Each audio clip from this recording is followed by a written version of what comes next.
big ship that carries the planes. Oh, Like the destroyers. no, It, no, that's the yeah, it's the destroyers that keep the planes on. They got a runway on a the yeah, the carrier. carrier. Yeah, Yeah, yeah. That, destroyers. that one has nuclear power, and they got like nukes on that one, Yeah, they like got them on nuclear that, the missiles. submarines, all of that shit. And they keep a contingency of submarines floating in the Pacific just in case something pop off. Yeah, Yeah. I Hell was yeah, like, live. man. Get shit, we talking about the heathen being nothing, bro. Matter of fact, first let's start in Romans chapter 9, which is a vessel for destruction, a vessel for wrath, and a vessel for hold on.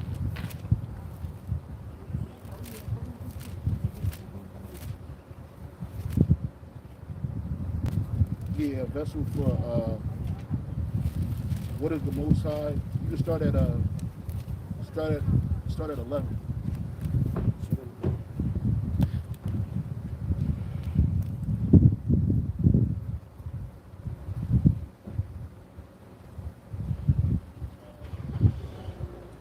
All right, I'll give you the lighter. Oh no. Oh yeah.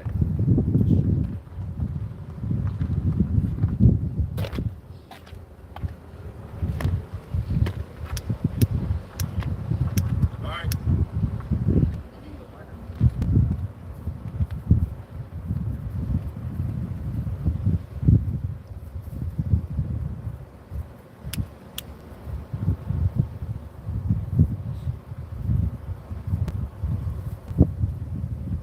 Hey, all right, Shalom. Shalom. We're going to start off by giving all praises, honor, and glory to Yahweh, Ba'ashem, Yahushai, Ba'ashem, Kakadash. I want to say double honor to the apostles and the elders at Great Millstone for teaching his word and truth and sincerity and for ruling well. And salutations to our fellow Akim across the four corners of the globe, preaching and prophesying in the name of Yahweh, Ba'ashem, Yahushai. And we out here another week, the Wadi Yahweh, Ba'ashem, Yahushai. We out here another week to prophesy the downfall and destruction of this place called Babylon the Great. Okay, me and the brother, we was driving the camp. Me and the priest was driving the camp. And we were talking about hatred for these nations, man. You know, because unlike what the whole world teaches us, the Heavenly Father hates these nations. They weren't created as vessels of glory. Okay? And by us dealing with these nations, we lowered ourselves to the lowest of the low, man. When the Lord set us on high, we lowered ourselves on low. But really, we didn't do it. Yahweh Shem Shai did it. He programmed us to do it. You know? But when Yahweh Shai comes back, his only begotten son, he's going to come back to this place and set things in order. And you nations, you're going to learn your place. Okay? Because you weren't created as vessels of glory. You were created as vessels of destruction, chiefly the nation of Edom. Did you find it, bro? Romans, yeah. Got something else? Go ahead. Romans 9 and yep. It's Romans 9 and 11. It says, "For the children being not yet born, neither having done any good or evil." Oh no.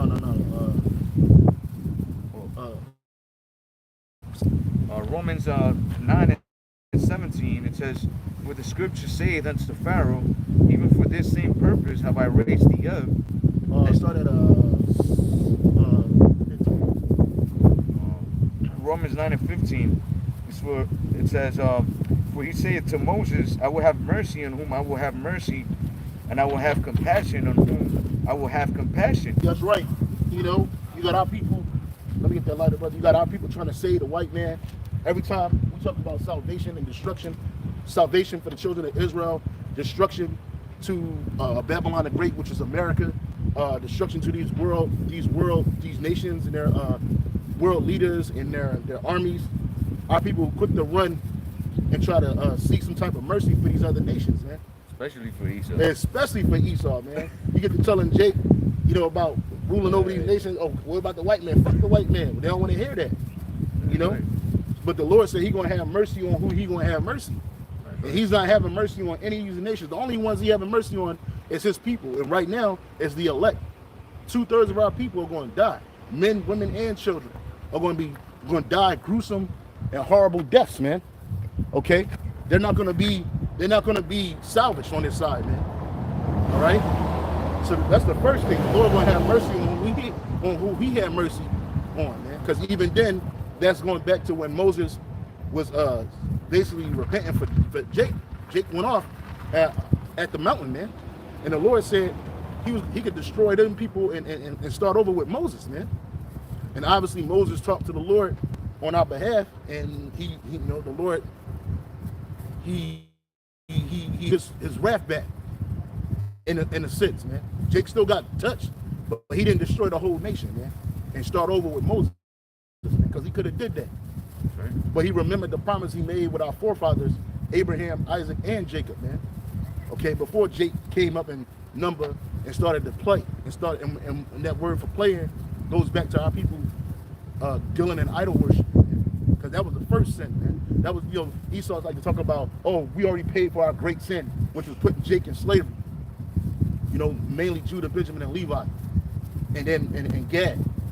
Or we already, nah, nigga, that wasn't your original sin. Your original sin is that you're the man that sin, nigga. You know what I'm saying? So why would the Lord have mercy on you? Here it is, the Heavenly Father and His Son hate iniquity, sin and iniquity. You know what I mean? To the level where they would destroy the earth for it. The inhabitants of the earth for it. Why would the Lord have mercy on the so-called white man? You got it, bro. Real quick, Isaiah 1:9, it says, except the Lord of hosts had left unto us a very small remnant, we should have been as Sodom, and we should have been like unto Gomorrah. That's right, man. So ultimately, for the elect's sake, man, the Heavenly Father held His wrath since the beginning of times, man. You know, because Jake went off since the beginning, man.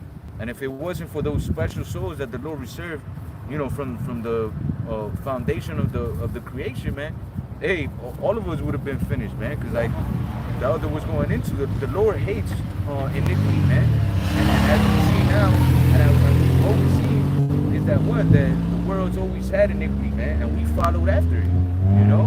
And if it was according to the law that we should have been judged, we would have been finished, man. Yeah, but then is that but that's why the scripture says, but for the elect's sake, which that's the remnant of our people. That's right. For the elect's sake, and it's really the sake of the Lord's name, man. That's right. He's doing all of this for His name's sake, man. Right. And for Yahushua, man, because you know he created all things for Him. Yeah. You know. Back in Romans chapter 9 and verse 16, it says, so then it is not of him that willeth, nor of him that runneth, but of the Most High that showeth mercy. Yeah, so it ain't man. It's not man that showed this mercy. It's not him that's running, but it's Yahweh Bashim Yahweh shot. And you see that a lot, man. You see Jake being situated. I'll give an example. I was watching this little short video on YouTube about this one guy. He became a cop. He went to the army, became a cop. But before he did that, he was in the streets of New York City selling dope with one of the biggest street criminals, gangs, enterprises that Queens, New York had ever saw. And what led him to do that, they said that he ran down on some dude and he tried to shoot him because he disrespected him, but the gun jammed. And he tried to do it again in a gun jam. And then the dude pulled his gun out and shot at him while he was running away, and no bullets hit him. Now, they had set the dude up to where like he was gonna have to go put a nigga to death, and he didn't want to do it. He wasn't built for that shit. And the dude that was with him knew that he wasn't built for that. The guy that was with him said that he was like, man, I hope we don't find this dude because this man ain't ready for that. He ain't ready to put nobody to death. And like a day after that, dude just disappeared. But what they didn't know was that he had signed up for the army. Nobody in the streets knew, nobody knew. He just jumped in the car and he said he looked back out the window and said that's his old life. He left his whole life. He joined the army, had a career in the army, came home, became a police officer, and then he became a commissioner, bro. This nigga became like, he went from being like a nigga on the street selling dope to being a top cop in New York City, man. To the point where like they had this dude over a police precinct, man. You know what I'm saying? So he was like a low-level commissioner, but yet still, you know, he had his trials. But the point of the matter is that was mercy, because the vast majority of the dudes that he was running with was either dead or in jail, man. either dead or in jail, and then like they found out, Esau found out about his drug dealing past, and they tried to use it against him, man. They put it in the newspaper and called him a thug cop, but his record was fucking spotless. The people that worked underneath of this man, they like working for this dude, man. They were like, yo, this dude is, he's cool. He's a good, he's one of the good ones, man. Mind you, just before he turned his life around, the nigga's so dope, and he was open about it. It wasn't like he was on a world tour with it, but he was like, look, man, I know criminals because I used to be one. So that's what made him a better cop, a better judge, yeah, than any of the niggas that's around him. You know, he don't know he don't know that, but that was the mercy of Yahweh Shema was shot. I mean, he was a cop, so you know he's a Mason, he's into all that other shit. But nonetheless, the Lord could have had that man in the story end when he was in the streets being a nigga, right? But he didn't. He had mercy. So going back to the mercy of the Lord, that kind of mercy can only come from Yahweh Shema was shot, not no man. You know. Because you know, the scriptures say that man's goings are in the hands of the Lord, man. That's right. So if people think like, oh, you have free will to do whatever and whatnot, like, nah, the Lord chooses your destiny, man. It's like, you know, us, man. We never, I mean, at least I know, I never thought in my mind when I was younger, like, oh, I'm gonna become a man of the Lord. That was the last thing on most of us brothers' minds, man. Yep. You know, but ultimately what? The Spirit moved us to serve Yahweh Shema Shai, man. So again, everything is in the hands of the Lord. Yep. You know, he's gonna deliver who he wants to deliver. Yep. You know, some people don't see the men of the Lord that are out here in the streets preaching worthy of being saved. You know, because they look at the old ones like, oh yeah, they're bonds, you know, they used to be this and that. You're a criminal, you're this, blah blah blah. That's right, but they don't see the change that that we made for the Lord, man. Yep. You know, and now that we refrain from being with them and doing the things that they do, they even look at us worse, like, oh, what the hell? They in a cult, they're fanatics, and this and that. You know, so bad if you're in the world, and bad if you're serving the Lord. So yeah, it's saying like, damn if you do, damn if you don't. Yep, that's right. You know, we become the enemy, but we'd rather be your enemy for the namesake of Yahweh Shema Shah. That's right. Because again, that's looking at us as mercy, bro. Because with all that Esau has put us up against, with all the oppression, all the limitations, all the aggression, shit, we grew up in violent places, man. By man's standard, we should have been dead. We should be in the spirit world somewhere, waiting to come back by their standards. But through the spirit and power of Yahweh Shema Shai, we're here, Lord willing, to be saved, man. That's right. You know, and we done been in places where we on the streets with hundreds of thousands of people. We could have died there. Enemy could have sniped us and got away with it, and we did. But through the mercy of the Lord, we was able to persevere, man. We were in places where lots of people. Now we basically out here in the wilderness, man, on a hill, on a hilltop preaching, man. You know, and like the brother was saying, like we didn't look at ourselves in the past and say, you know what, I'm gonna be a man of the Lord. I'm gonna wake up, I'm gonna be an Israelite. Nah, it did not happen like that, brother. I don't know who told you the story, but they lying. We was in the world, just like 2/3 of our people. And then one day in our life, or one point in our life, we heard the voice of the Lord through the voice of the prophets, and then we took heed. Yeah, the fear of the Lord, you know, came upon us, man. Yeah. Ultimately, that's what moves us, man. Yeah. You know, because we understand that our life is in the hands of the Lord, man. Yeah. So we move in wisdom, trying to please Yahweh Shema Shai, man. Yeah. You know, and ultimately do what we were created to do, man, which is what? To glorify the Lord. That's right. You know, and with our acts, with, you know, by prayer. Yeah. Faith. Unlike, you know, the rest of the people in the world, man, they just like the elite of Esau like to say, they're just useless eaters, man. The only purpose they serve is to show us how not to be, you know. Yeah. Well, back in Romans 9 and verse 17, it says, "For the scripture saith unto Pharaoh, even for this same purpose have I raised thee up, that I might show my power in thee, and that my name might be declared throughout all the earth." Yeah, so when you see Esau being a brother right before we turned on, he was saying, man, you look at all the shit that Esau got, it's like, man, carnally, man, you can't fight against this dude. And he's right. that's why through the Spirit I said, hey, it's a divine intervention got to happen, meaning Yahweh Shai, the same one that gave him this blessing, he has to be the one to come down and take it away from him, man. Right. Which he's shortly on his way to do that. Along with the rest of our brothers in the spirit world, brothers that pass to the faith, as well as the angels, which are also our brothers. You know? Because that's the only way that we got a fighting chance. And us being in this faith just lets us know we got a fighting chance. 2/3 of our people, they don't have a fighting chance. You don't understand that the Lord set this man up on high so that he can show his power. Because when the Lord takes this man down, just like when he took Pharaoh old down, it was known across the world. It's going to be known across the whole entire planet. Who did this, man? Right. What power did this? And that's going to be the power of Abraham, Isaac, and Jacob, Yahweh Bashim, Yahweh Shai, man. That's right. Everybody's going to know that. It ain't going to be no question in that day. And motherfucking Japhites ain't going to be playing on no goddamn Pele, talking about some old god of the volcano. These niggas don't even, they be all in that weirdo shit. And they don't even reverence their old gods, man, because Esau gave them some new ones to worship, i.e. the white Christ, right? But you're going to know in that day that Yahweh Bashim Yahweh Shai is the one that did this, the only one that could do this. You're going to see the angels, you're going to see Yahweh Shai himself standing on top of a chariot, because the Lord is building this man. He put this man up. You look at his space force, you look at his army, you look at shit that you ain't even seen yet. We down here with the nobodies, man. You got Esau got armies prepared, man. Super soldiers. He got weapons of mass destruction, man. You know what I'm saying? Weapons that can do damage to you and not even make a spark. Okay? This nigga is a Satanist to the highest level, man. You know what I mean? He's dealing with spirits on the left-hand side to the highest level. So we're dealing with the spirit on the right-hand side of the highest level, man. Meaning the one that created evil, the one that created good, we working for them.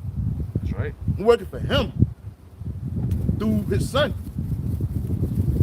Okay, and that's Yahweh Bashim Yahweh Shai, the God of the universe. There's no other God besides Yahweh Bashim Yahweh Shai, man.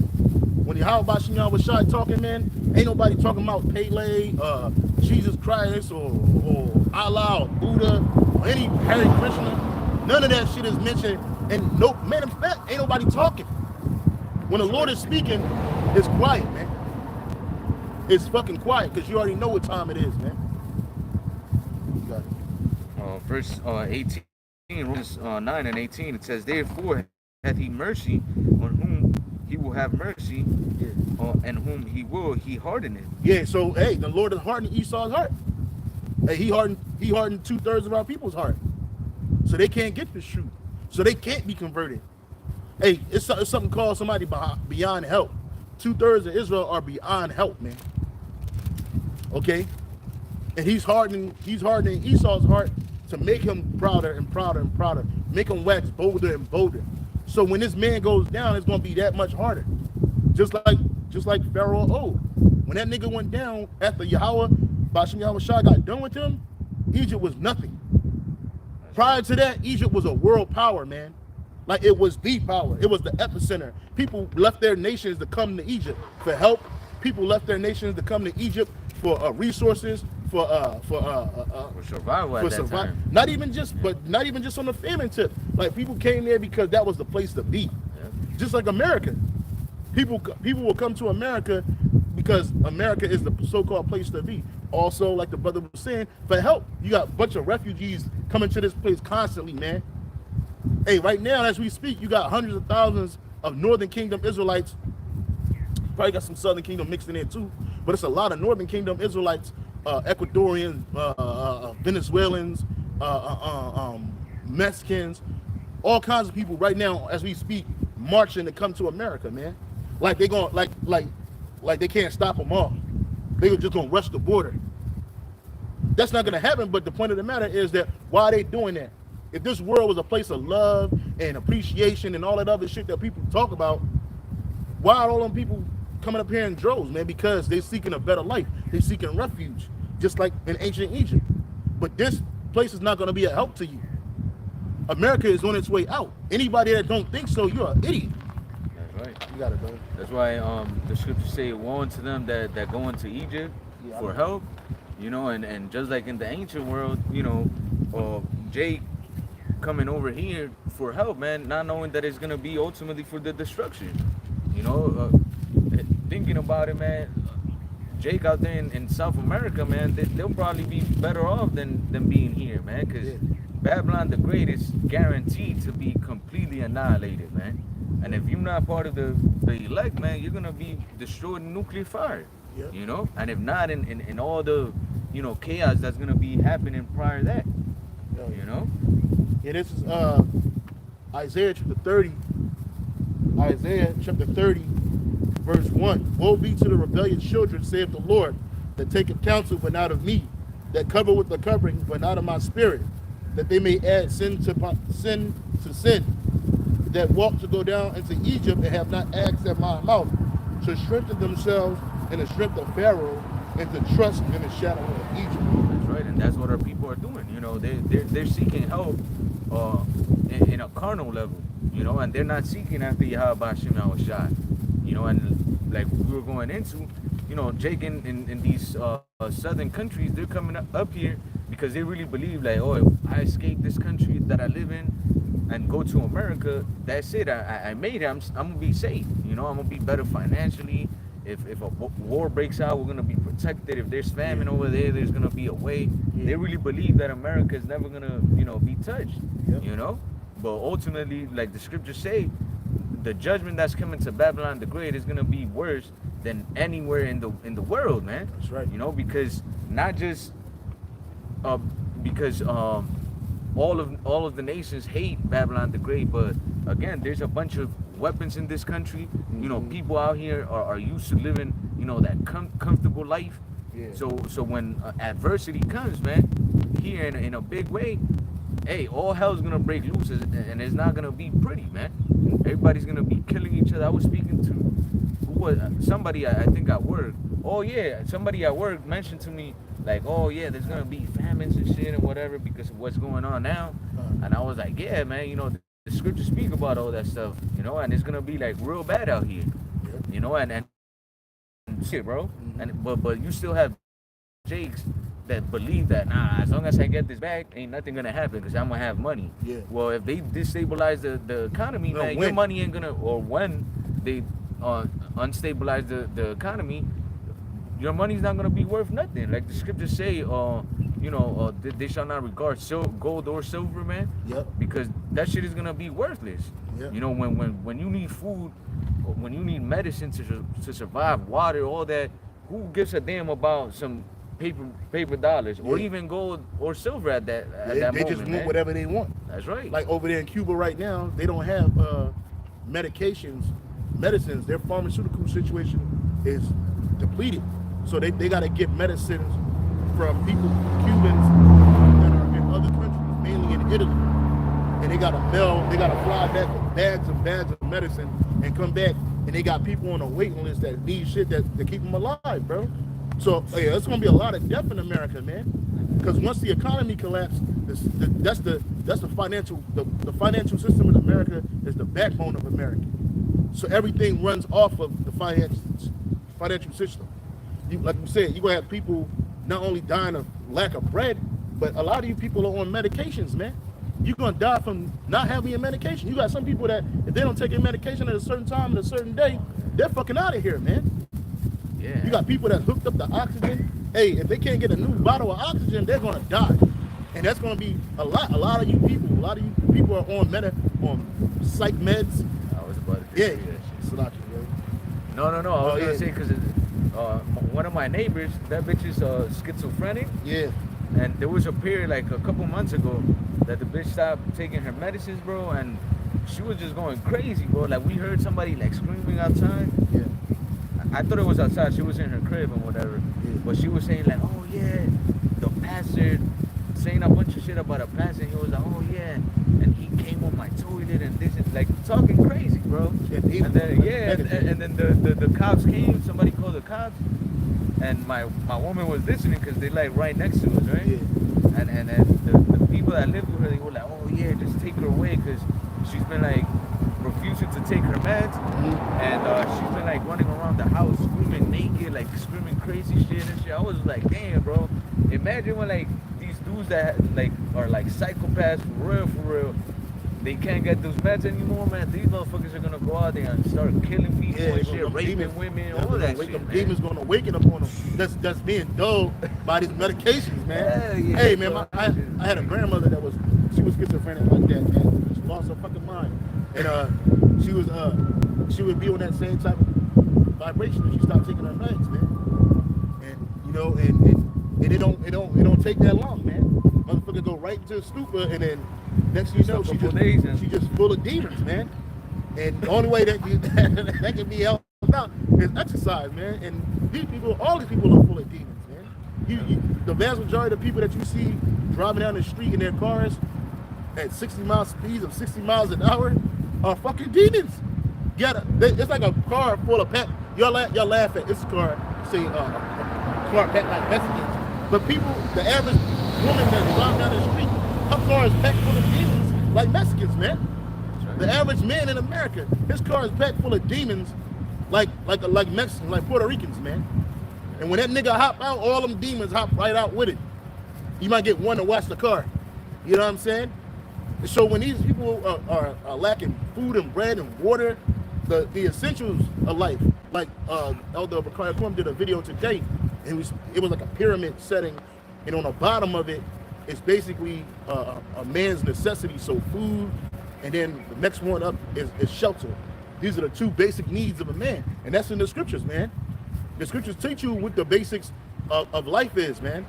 It's food, water, salt, you know, roughly paraphrasing, man. These things that are essential to life, man. Well, Esau's going to have the world by the balls by creating situations where you don't have access to that. Hey, look at the housing market in America is exploding, not in a good way. The house skyrocketing every day, higher. So now people are in this instability of housing, man. There's a huge instability of housing crisis going on right now as we speak. All right, and then on top of that, you got food shortages happening as we speak. Okay, food plants being burned up. These markets are being overrun by Fortune 500 companies who are just basically buying up the market so that you don't have access to it. So that the only way you're going to have access to food, the bare essentials, before you even think about what you're going to do to go party and hang out, no. The bare essentials in life, you're going to have to go see the white man for that shit. And the only way that you're going to get a taste of it, you know, is through that MOTV. Right. He's going to have it over your head. He's going to have conditions so bad. And it's the Lord that's putting his spirit on him. That's called hardening his heart. Why these people are going to be crying and yelling out, won't you save us? Please save us. There are children right here. They don't give a fuck. They don't give a fuck. Take your ass to one of them stadiums in your nearest city and get in that long ass line for that shit. If you don't get that, they ain't going to help you, man. And then they're going to push that UBI on you. Well, the only way to get universal basic income is going to be doing that digital chip. Right. And it ain't going to be a lot. It's going to be just enough for you to come back, man. You nigga women don't think that you're going to be getting 10 and 20,000 kids and then you're going to be, I'm about to get $10,000. Nah, bitch, you're going to get 2,000. And that's what you're going to use to feed them little bastards. Yeah, just enough to just enough, man. Just enough to barely survive, man. So that you can be in this man's system. And the vast majority of the people are going to be so fucked up and without faith in Yahweh Shai, because their faith is misplaced. Going back to Isaiah chapter 30, hey, you're gonna be done up. Let me keep reading real quick. And they're gonna run to it, man. You know, and like you were mentioning all these things that are happening, man. Inflation too is another big thing. Hell yeah. You know, because while all these prices go up, your money's gonna have less buying power, man. They're not giving you people raises. Look at this shit with the gas, man. Gas is going up, and nobody's getting raises, man. Nope. You know, so you spend the same amount of gas that's costing you more money. Yeah. Now it's becoming a serious bill, man. Your gas, man. Yep. You know, and you're not making more money at your jobs. So when these house prices start going up, the rent, you're gonna have to downgrade like the most you can. Yeah, you know, and some of them gonna be homeless, man. Yeah, a lot of you know, whole families, man. Like remember when we went to the west side? There was people with jobs, man. Sleeping outside in a homeless community, man. Yeah, homeless in Canton, you know. Whole families, bro. Isaiah 30, verse 2, that walk to go down into Egypt and have not asked at my mouth, to strengthen themselves in the strength of Pharaoh, and to trust in the shadow of Egypt. Therefore, all the strength of Pharaoh be your shame, and the trust in the shadow of Egypt your confusion, right? Because they're going to trust this system and it's not really helping them, and they're going to be confused. Like, wait a minute, I took the MOTV. Well, wait a minute, why am I still in a concentration camp? Why am I in a work camp? It's going to be confused because you trust in this man.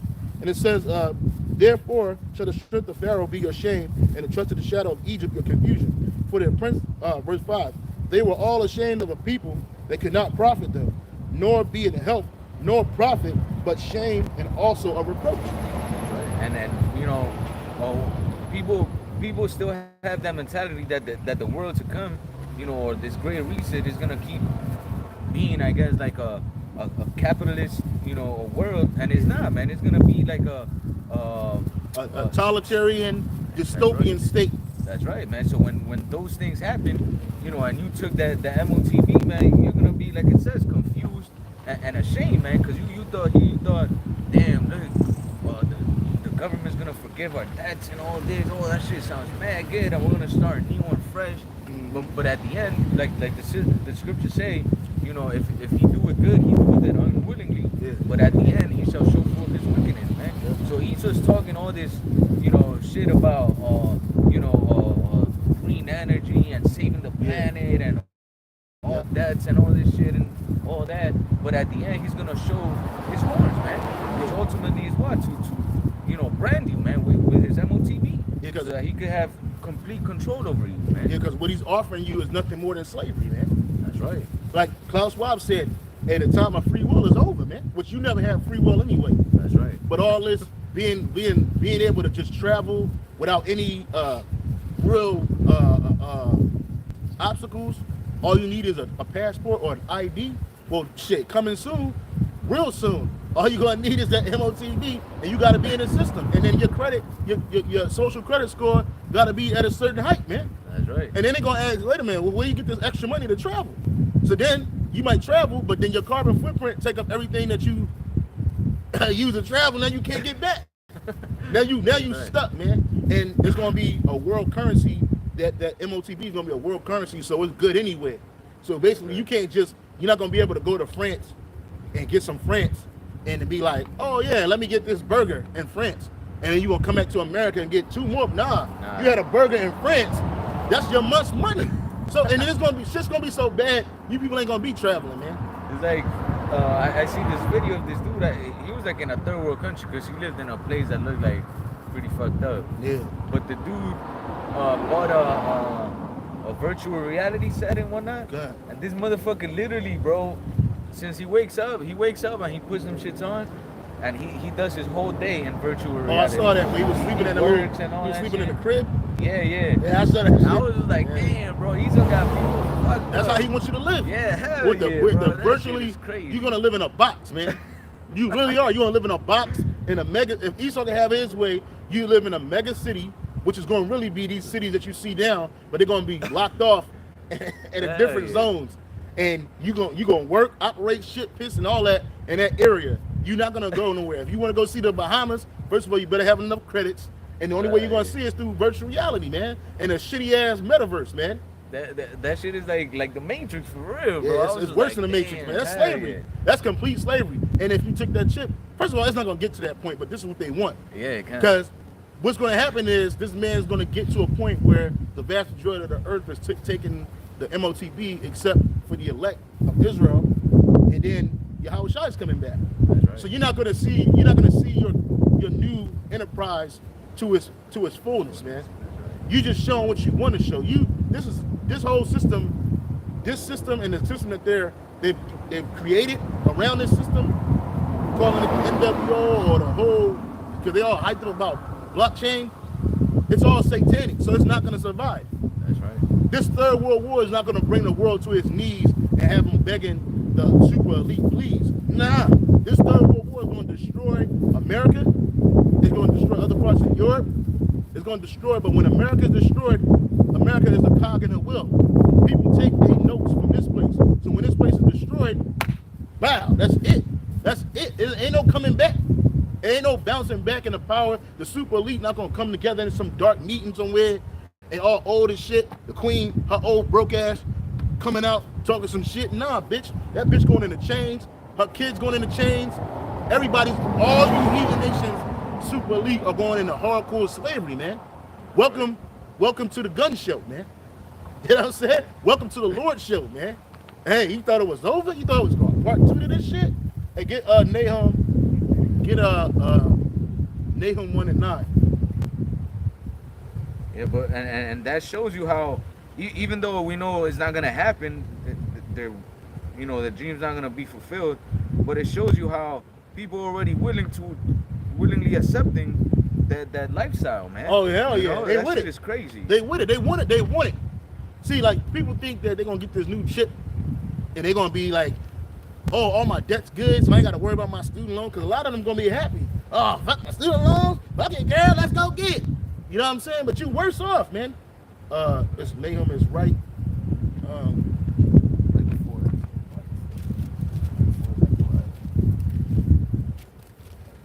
It's a short chart. What is that? 1 and 9. Nahum chapter 1 and verse 9, it says, what do ye imagine against the Lord? Mm-hmm. He will make an utter end. Yeah. Affliction shall not rise a second time. That's right, man. And that great affliction, that's what you, first of all, that's what you nations, starting off with the nation of Edom, you're imagining a vain thing against the Lord because you're doing it against him and his people. You're gonna re-enslave them in hardcore slavery. You're gonna take everything they have. You're gonna control their genes. You're gonna control their spirit. Okay, this is what you imagine. That's a vain thing. The Lord said affliction will not rise a second time. Okay, so you heathen nations, starting off with the nation of Edom, you're not going to put us back in a hardcore slavery. We're not going back into slavery, bro. I mean, we in slavery right now, but we ain't going back into chattel slavery. Like the elder apostle Tahar said on the live show. Hey, man, the way Jake is now, these niggas going to fight, man. There ain't no way that you see, like, you got to be smart. And Esau, you're dumb. You're a smart, dumb nigga. Right? Because if you were really if you had any really intelligence, which we already know it was the spirit of the Lord that made you do the things that you do. But let's say if you thought what you think that you run everything, you should have kept Jake in chattel slavery. Yep. You should have brought up the Northern Kingdom here to America, put them in chattel slavery, and had it laid just like that. No technological advances that we could see or anybody else could see. That's right. That's what you should have did. But you dumb.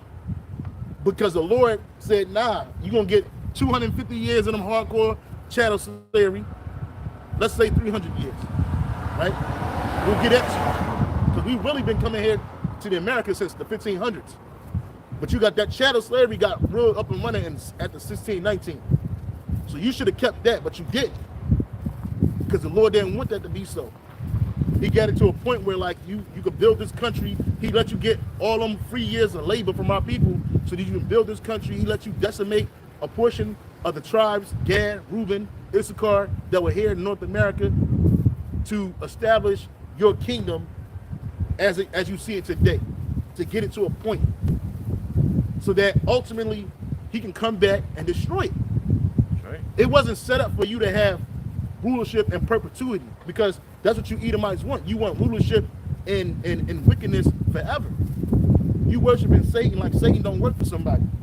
You worshiping Satan. You worshiping Satan like Satan is a god unto himself or a power unto himself, and he is not.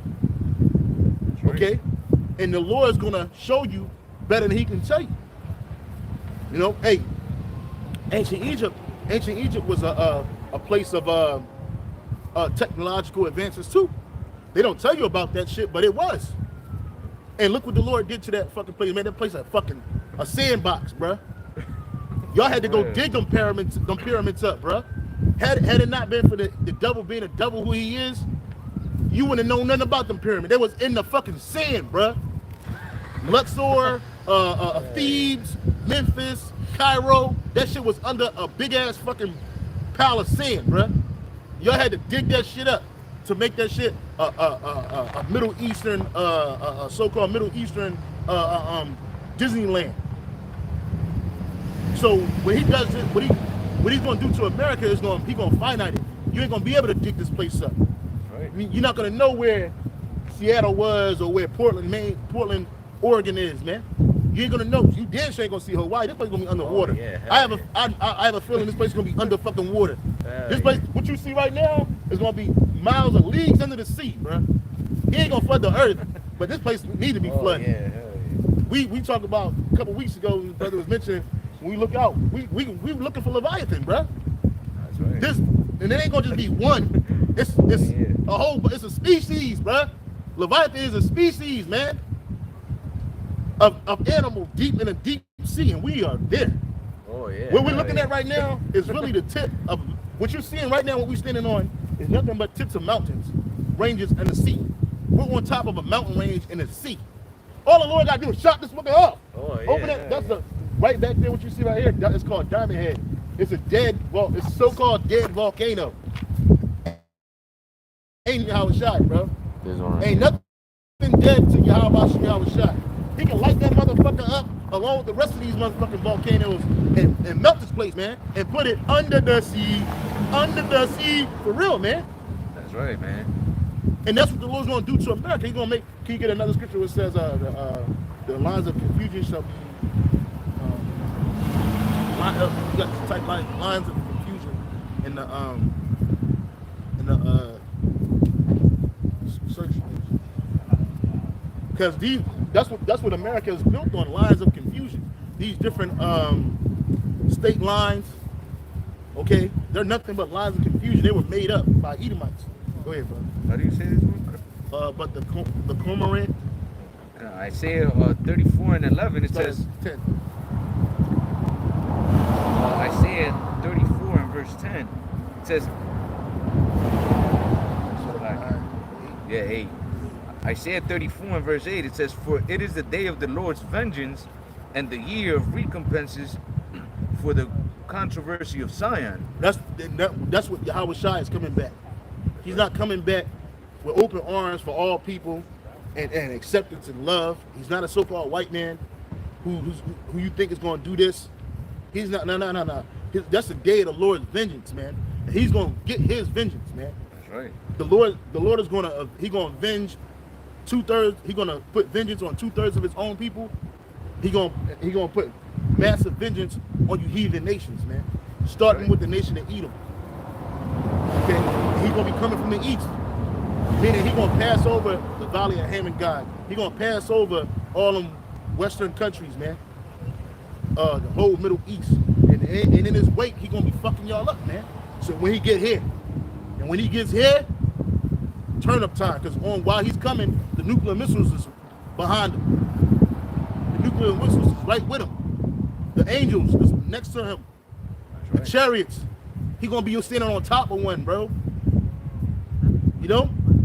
And read it again. Well, Isaiah 34 and verse 8, it says, for it is the day of the Lord's vengeance and the year of recompense. So it's a year of the Lord's recompense. And recompense is payback. Go ahead. Well, for the controversy of Zion. Yeah, because there's a big controversy. Can you look up that word controversy in Robert Shaw? There's and I'll look it up in a Bible.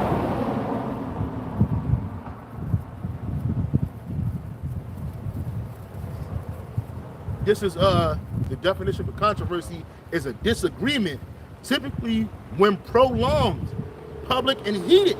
So guess what? The Heavenly Father and His Son, Yahweh Shai, they're in a disagreement with the Edomites and the people of this world, man. Also, it's a prolonged judgment. There's like the Lord was, like we ain't finished reading, maybe we might go back to it, Romans 9, where the Lord said he was long suffering with the vessels of wrath fitted for destruction, man. That's prolonged, man. Because in our mind, we're like, man, this place should have been destroyed, man. But the wickedness had to get up to a point. When they first came to America, man, their first wickedness is that they killed the Lord's people. In order to get this, they sullied the land with the blood of the Lord's people, man. Then they packed the Lord's people in slave ships and brought them over here and shed their blood and forced them to work the land. Not only in America, but the Caribbean islands. All that shit's gonna be destroyed. But mainly America. America is the key in all of this.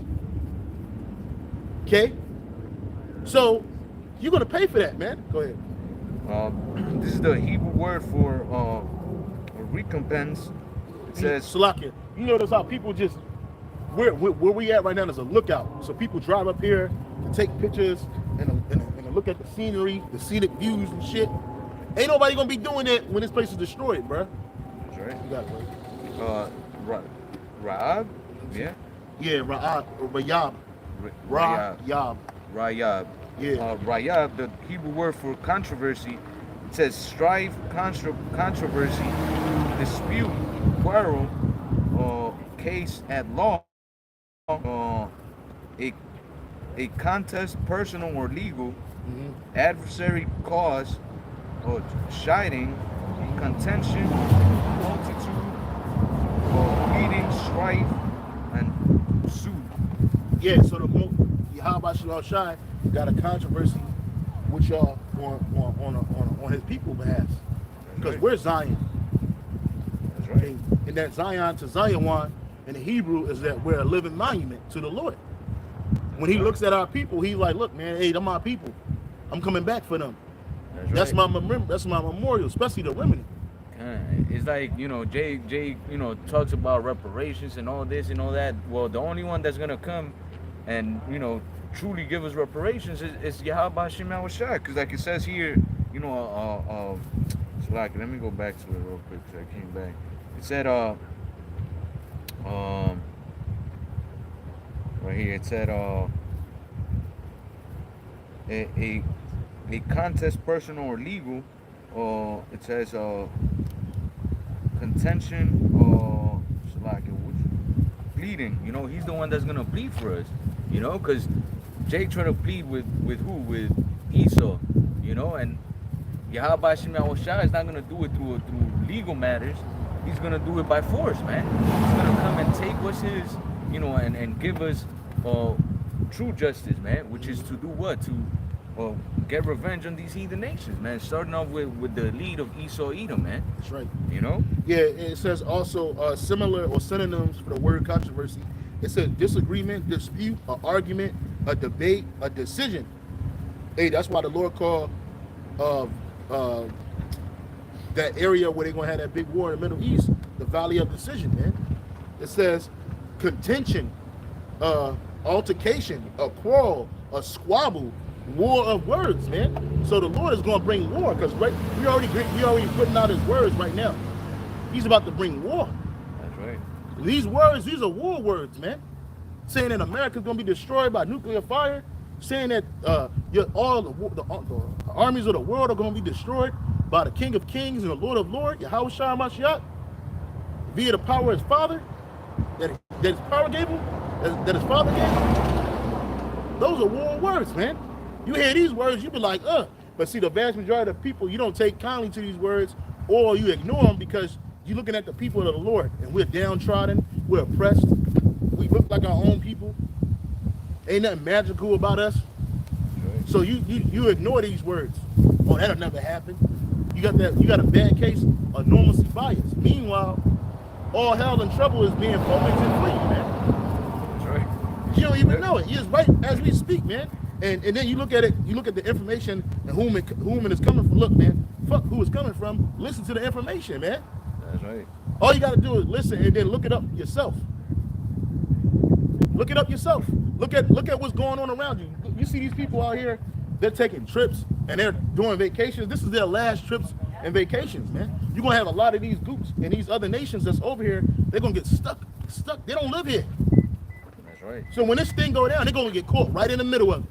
Not just them, all you other people that's traveling to this place, to visit this place and to enjoy what this place got to offer. You people don't know, you're about to be swallowed up, man. And they're gonna be trying to get to their embassies. There's gonna be long lines, people at the gates of the embassy shaking that shit. And your embassy be closed for business. Come back tomorrow. We're indefinitely closed. That's right, man. Because their government's gonna get them up out of here. But you people that ain't brought a plan, you're out of here, you're done. You got it, bro. Isaiah 34 and 9, It says, and the streams thereof shall be turned into pitch, and the dust thereof into brimstone, and the land thereof shall become burning pitch. And that's right, and that's America.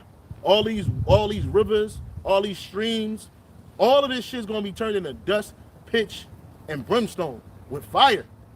That's right. Nuclear fire. Go ahead. Verse 10, it shall not be quenched night nor day. Yeah, so ain't no water to dampen that fire. That fire is gonna go up and up and up, man. That's right. For a very, very, very, very long time, man. People that don't even live in this country gonna be able to see the fire and the smoke, man. That's how bad it's gonna be, man. America is gonna be set on fire by nuclear missiles, man. And you can't blame us for that. That's the power of Yahweh that allowed you nations to get so proud and emboldened against one another to destroy yourselves, man. And these nuclear missiles are not deterrents, man, because now these other nations got nuclear missiles. So they're ready. You can't threaten them no more. And once the threatening stops, once they realize that, listen, man, America just needs to go, that's it. That's right. Even its allies are going to shoot missiles on this place, man. And they give you these inept leaders, or they act inept. Okay, they're doing a good job of acting like they don't know what the fuck's going on. Like they senile. But it's really showing you that, hey, you people, they don't even believe in you people enough to even give you a leader that's fit to lead, man. And not even Trump, because that nigga was shitting on himself, man. They said that nigga wore Pampers, man. Even that nigga, Joe Biden said, I just shit on myself. Yeah, I just shit on myself, man. This nigga was riding his bike over the weekend, man, and fucking fell off, man. You know what I'm saying? It's over, man. The ride's over, man. They could have gave you a young, vibrant,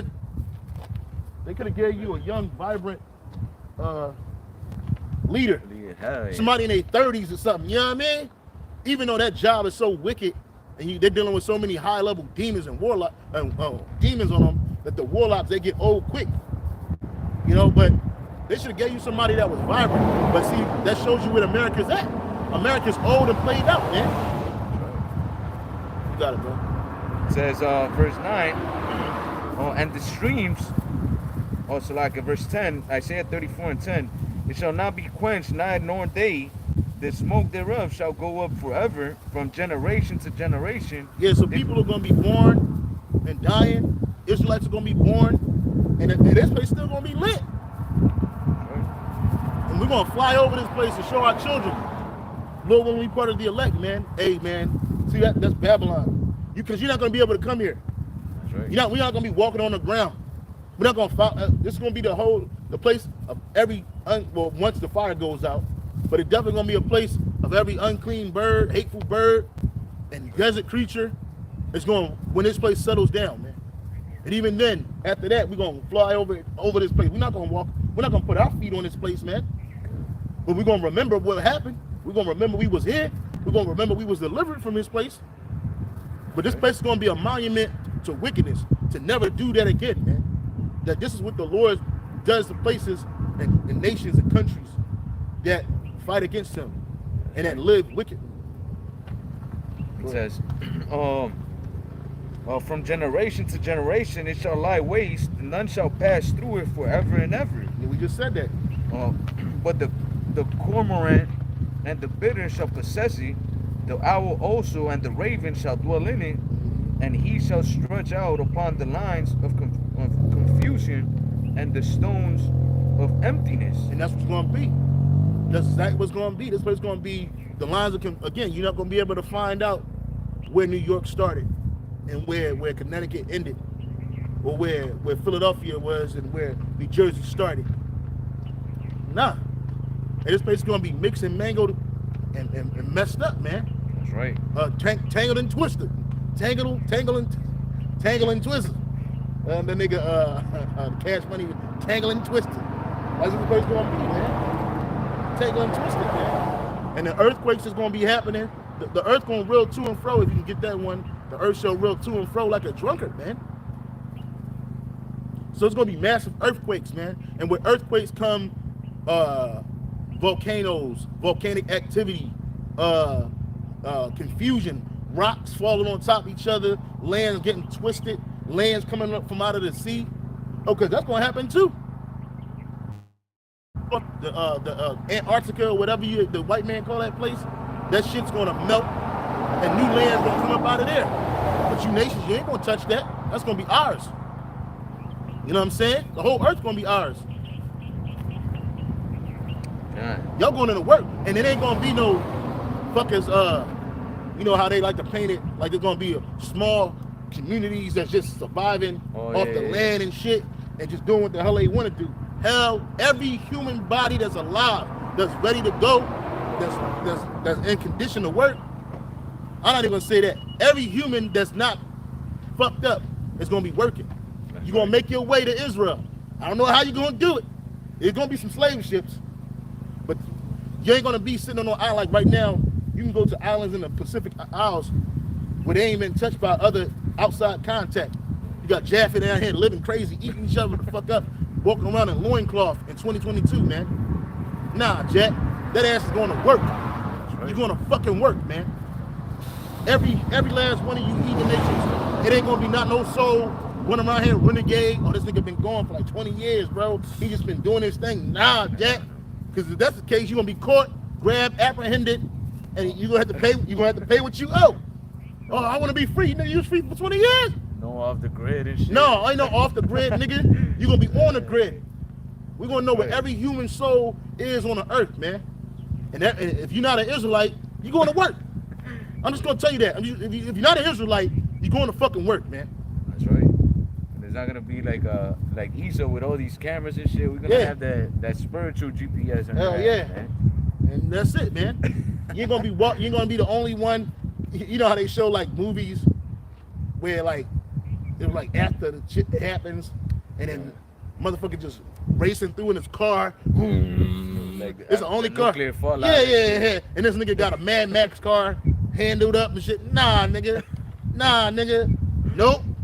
Work to the booty squirt, man. That's right. It ain't gonna be nothing but work. The scripture says we're gonna sever out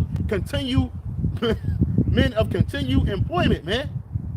No days off, except for the Sabbath.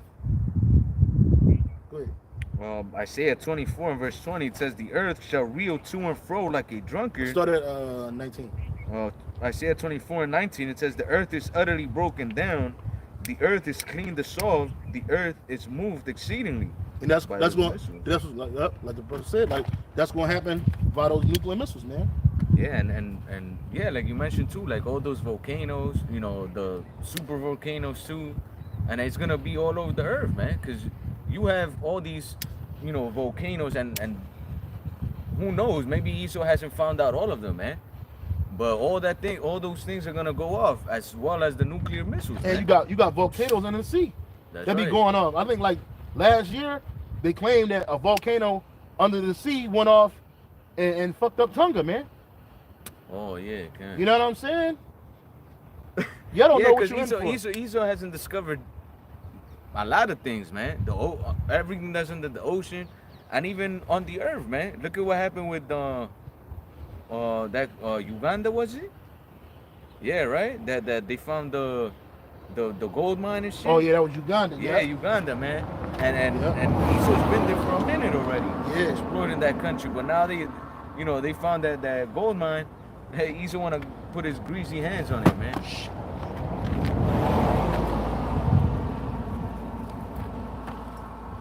But yeah, Esau hasn't, discovered all things, man. Because the Lord said that, man, that he wasn't gonna be able to, discover the stars and count the stars and discover basically everything that he created, man. Depths of the ocean, or destroy the sun and the moon. Because if he could do those things, then the Lord would do away with us. That's the reason why he got that, and that he's looking out for the coming of our Lord, Yahweh Bashim Yahweh Shai. That's right. But he does this shit because he wants to try to get back that blessing, which was never his in the first place. That's just everything he's doing, even manufacturing a technological false blessing. That blessing, but you was never set up to get the blessing. Romans, when he was reading that before they did any evil. Yep. Let me finish Isaiah. Isaiah 24:20 says, the earth shall reel to and fro like a drunkard, and shall be removed like a cottage, and the transgression thereof shall be heavy upon it, and it shall fall and not rise again. That's right. So this place gonna fall and not rise again. And then you Romans, you Edomites, you're not gonna rise again, man. This is it for you, man. That's right. And that's why the scriptures told you, hey, rejoice and be glad, O daughter of Edom. Y'all niggas, if I was an Edomite, man, I'd be out here doing it, man. Whatever it is, if you wicked, man, you know you're wicked, man. You need to take your wickedness to the max, man. You should not be out here trying to trying to be good to people, trying to feign yourself to be good to people. No, you should be the wicked that you are, man. Like the super elite are, man. I was looking up, because I know in South America, like, look, they call it the Andean volcanic belt. Mm-hmm. Bro, there's volcanoes going down from Colombia all the way to fucking Argentina. Like, all of that shit is like fucking volcanoes. That shit is crazy, bro. And all that Like shit. all that, the orange, all of those is like a volcanic belt. You know, there's a bunch of volcanoes ready to be set off, man, by the Lord. Yeah. You know, and again, like when those missiles are shot off, even if they don't hit directly South America, man, when they hit Babylon the Great, all that shit's gonna go off. Hey, the earth gonna be rocking to them first. And then all of those volcanoes in Hawaii, everywhere, man. Yep. So it's gonna be bad. It's gonna be the greatest movie ever, bro. Yeah, that's right. Oh, man. man. The greatest ending to a movie ever, man. Because this is Esau's movie, man.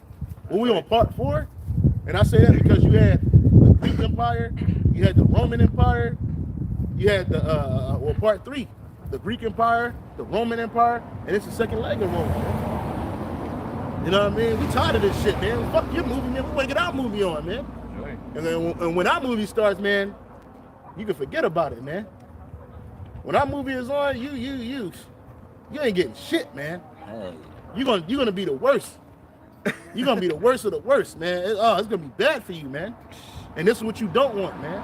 But you stupid. See, we're gonna do to you what you're trying to do to us, man. We're gonna overwork you. We're gonna get wealth off your backs, okay, off your free labor, right? We're gonna get that. And then we're gonna eradicate you from off the planet Earth, man. Your whole nation. Before you get anything else, get Obadiah 1:18. Your whole nation gonna be eradicated off the earth, man. We're gonna round you, devils up, we're gonna throw you into a fucking fire, man. We're gonna have a bonfire with you motherfuckers, man. And we ain't even there yet. Don't even think about that yet. Don't get scared and be like, no. Because that's your freedom day. You're gonna be done. That's right. All the nations gonna go free. They're gonna be going to their land, doing their thing. You're gonna think, oh man, everybody's free? They're getting land? Oh man, you can try to get in line and get something. Nope. Pull that nigga out of line right now. You're gonna pull his ass out. What's going on? I thought we're getting land. I thought we're getting free. You are. And your land is gonna be fired up. Fire land, man. Fire, the land of fire. The land of fire. Gonna throw your ass into a pit, man. Right. The quest for fire. You was on a quest for fire. Hey, you completed your quest. Now it's time to go. Give him like Neil Brown said, cancel this bitch, man. Hey, the Lord's gonna cancel you, man. Your show's gonna be canceled, man. That's right.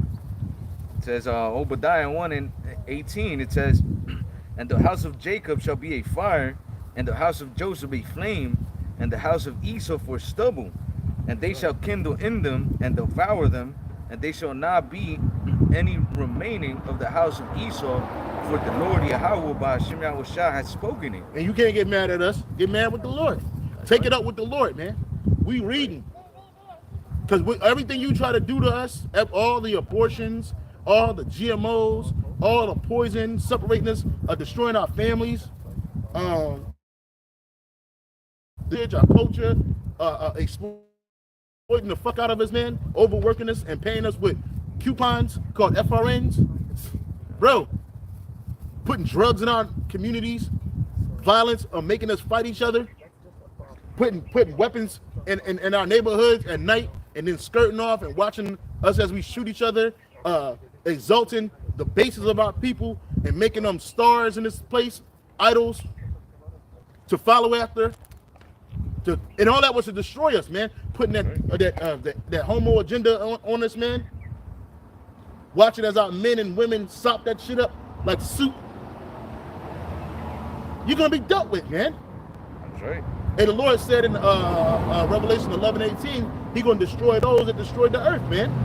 You talking about the planet needs to come together, and we as a humanity need to do this. It's your ass that's doing this, man. That's right. You're the ones that rule you're the ones that run these corporate industries and countries, these corporate industries and into these countries. And for water, what the fuck? Pay for water? Food should be free, nigga. That's right. You got enough land. You got enough arable land. Arable, if I'm saying that word right, to grow crops that can fill the fucking earth. That's right. But you don't do it. You create foods with no seeds in it, so that the man can't reproduce that which he buys. You're out of here, man. You Edomites, you ain't supposed to be on this earth, man. You're the worst managers ever, man. You got bees dying, bees being classified as fish so you can save them. Yeah, you got turtles with herpes. The fishes out there, where was it? I think it was in Florida or something. They found that they have narcotics. You know? Oh, they got no. They got psychotropics, man. Oh yeah, psychotropics. Hey, here it is. You got fish eating fucking medicine for schizophrenics, man. So they in the sea bugging out and shit. Fish got demons on them. Yeah. And you thank the so-called white man for that shit, man. Yeah. Meanwhile, the lessons of your people get to live off the blood, sweat, and tears of the earth, man. That's right. Even when you think you're doing good, even when you think you're doing something, your vehicles, man, they cause air pollution, man. That's right. That's your fault. We didn't create this shit. That's right. We ain't the ones doing it. You can't blame that on Raheem and Julio, man. You can't blame that on Day Day and little Chewy, man. That's right. Thank the so-called white man. Go ahead. Yeah, and they create shit like plastic that's undecayable. Esau, like the scriptures say, man, Esau's the board of wickedness, man. Yeah. And anywhere you go and Esau's there, man, you're gonna find wickedness at its highest, man. And since he's ruling the earth, guess what? The world has become a wicked environment, man. Everywhere you go, no matter if you in Babylon the Great or you in South America, in Europe, wherever you want to go, man. Esau has laid foot there, wickedness is there, man. Right. But chiefly here in Babylon, man. I was reading the news the other day. I seen a news article here in Hawaii, man. I don't know if you've seen it. They fucking arrested a high school teacher that was fucking on little boys, man, and sending videos. What? Sending videos to other teachers and laughing about it and shit, bro. Wow. I was just like, damn, bro, these fucking people, man. And all that shit is like we're going into. It's against Yahweh, man. And it happens because of why? Because of the leaders of this fucking earth, man. They dumb, man. Hell the yeah, wicked, man. man. The scripture says, when the wicked bear rule, the people mourn. Yeah, and the justice to them is, oh yeah, we're gonna put this dude in jail. Yeah. And then this motherfucker's gonna come out with bail, or he's gonna do, parole. Yeah. Nah, man, the true justice is that you put that motherfucker to death, man. That's right. But in this earth, since Esau's ruling, justice is never gonna be served. Yeah, justice is always what they call it. Justice is always prolonged. That's right. It's not immediate. It's not swift, man. And if you got a certain amount of money and influence in this world, you ain't even got to worry about jail, man. That's right. You ain't got to worry about your names being in the headlines or none of that shit. They'll just make a call, and next thing you know, hey, man, you free to go, man. But what about you free to go, man? I thought out you free to go. Meanwhile, a lot of people, man, catch all kinds of hell, man. And a lot of Jake be wrongfully convicted, man. I'm not going to say innocent because none of us are innocent. We all guilty of all the Israelites are guilty of breaking the law, statutes, and commandments of Yahweh Hashem Yahweh Shai. Right. But nonetheless, man, like the brother said, man, judgment don't go forth, man. See, in our kingdom, you ain't gonna have that. That's a death sentence, man. Immediately. If a man laying with the woman as he lay with mankind, you're getting done up, man. Laying with men. You laying with men. If a man lays with, think water, brother. If a man lay with a man as he lay with womankind, hey, you getting put to death, and that includes a little boy, man. That's right. You destroyed that little boy, man. You gotta go. I saw one with his Edomite. They want to use the fact that he's a veteran and he went to war. He tried to use that shit as an excuse to do what he did. This nigga, he got convicted of, or he got charged. He got charged with molesting a 14-year-old girl that was in his care, and he got her pregnant. And this devil, he faked his death, and they caught his ass during the pandemic. This nigga was living in a trailer park. You know what I mean? They caught his ass, and the nigga crying, and then he was on the stand, and he said that the 14-year-old girl came on to him, man. He blamed it all on the girl, man. And he got off? No, they gave that nigga 85 years, man. And he went to prison for one of the worst things you can go to prison for, man. Molestation, man. Hey. He got that on his jacket. They gonna get him. Oh, yeah. They gonna get him, man. And you got them wild niggas in the jail. The Lord put the spirits on them people in jail, them prisons, man, to fight against pedophiles. Yeah, to fight against them, man. Yeah, man, I hate this place, man. Everybody gotta wear a fucking mask on their face. These gooks, they love that shit. They've been wearing masks on their face forever because they think they look good behind the mask, man. See them buck ass teeth. You know what I'm saying? Behind the mask. Hey, man, that shit is nasty. I can't wait, man. But like Elder Yashawama said, you Edomites, you're gonna get a mask, man. From day one, man. A metal one, bro. You're not gonna be able to taste nothing. Smell what? You're gonna smell your fucking filth. That's what you're gonna smell, man. You ain't gonna be around none of us either, yo. Hell yeah. You ain't gonna be around none of us, man. We talk about breaking you off, what you gonna do, but you gonna barely see one of us, man. You gonna be seeing them heathens doing our bidding, man. It's good to be the king. Oh yeah. You want me to go back to Romans? Sure, brother. Yeah. Back in Romans 9 and verse 18, it says, "Therefore hath he mercy on whom he will have mercy, and whom he will he harden it." That's right. That will say then unto me, why doeth he yet find fault? Or who hath resisted his will? Yeah, nobody can resist his will. Not even Esau, man. Go ahead. But nay, but, oh man, who art thou that replies against the Most High? And that's what Esau's been doing. That dude, I always forget his name. The small hat dude, he's like the prophet. Oh yeah. Yeah, that nigga. He said basically that who needs to wait for he said Jesus Christ. But he said who needs to wait for Jesus Christ to come back and give everlasting life. We can hire two people and put them in a lab and they can do that with no problem. You know? So they totally try to speak against the Lord, man. His commandments, the reason why he created the things that he created, everything he created, or why he put us over them and them underneath us. Yeah, it is. You trying to reply against the Lord. You got even our people agreeing with you, man. That's right. Because of the desperate situation our people are born into. Right? Where's God at? Well, I ain't God. Dummy. He's with us, man. But we got to understand the reason why we in that condition is because he put us there. He gave this man power. He's going to take it back. That's right. You Edomites, you go ahead, brother. It says, shall the thing formed say to him that formed it, why hast thou made me thus? And that's what Esau says. Why he make me this way? I can make myself better. Here, I'm going to use some hormones and alchemy, and I'm going to make these alchemists doctors. I'm going to make these alchemists medical professionals, and they're going to these medical professionals, they're going to forward my medical agenda, man. Go ahead. Nay, but oh man, who art thou that replies against the Most High? Shall the thing formed say unto him that formed it, why hast thou made me thus? Had not the potter power over the clay of the same lump to make one vessel unto honor and another unto dishonor? And that's what he did to Esau. the story of Esau and Jacob. Jacob was Esau is the twin brother of Jacob, the fraternal twin, meaning that they didn't look alike, but they came from the same womb, same nutsack, right?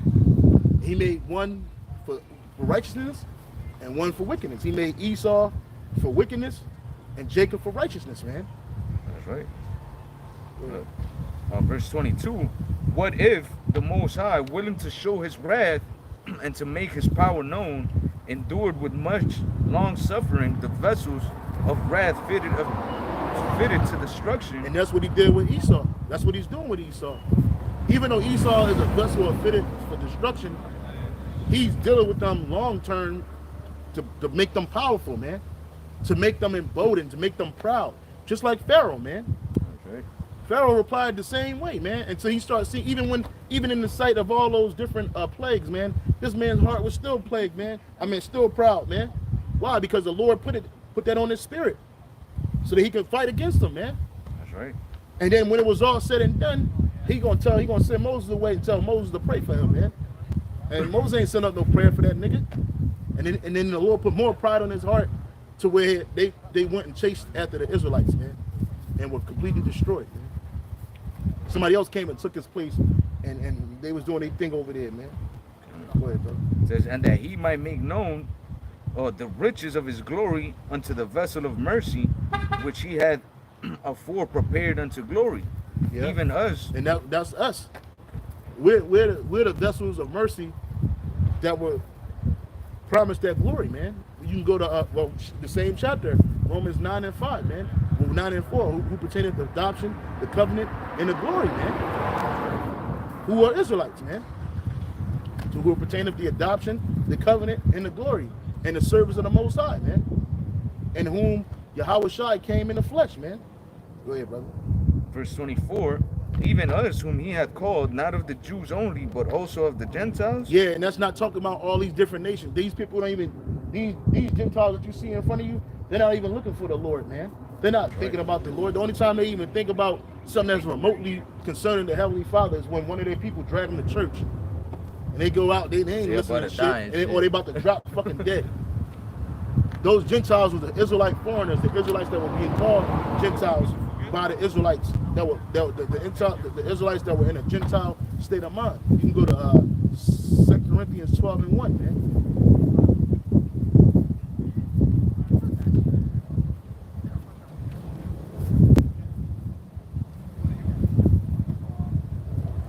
This is the book of 2 Corinthians 12 and 1. It says 12 and 1, right? Yeah. So 2 Corinthians 12 and 1, it says, it is not expedient. 1 Corinthians 12 and 1. 1 Corinthians 12 and verse 1. Now concerning spiritual gifts, brethren, I would not have you ignorant.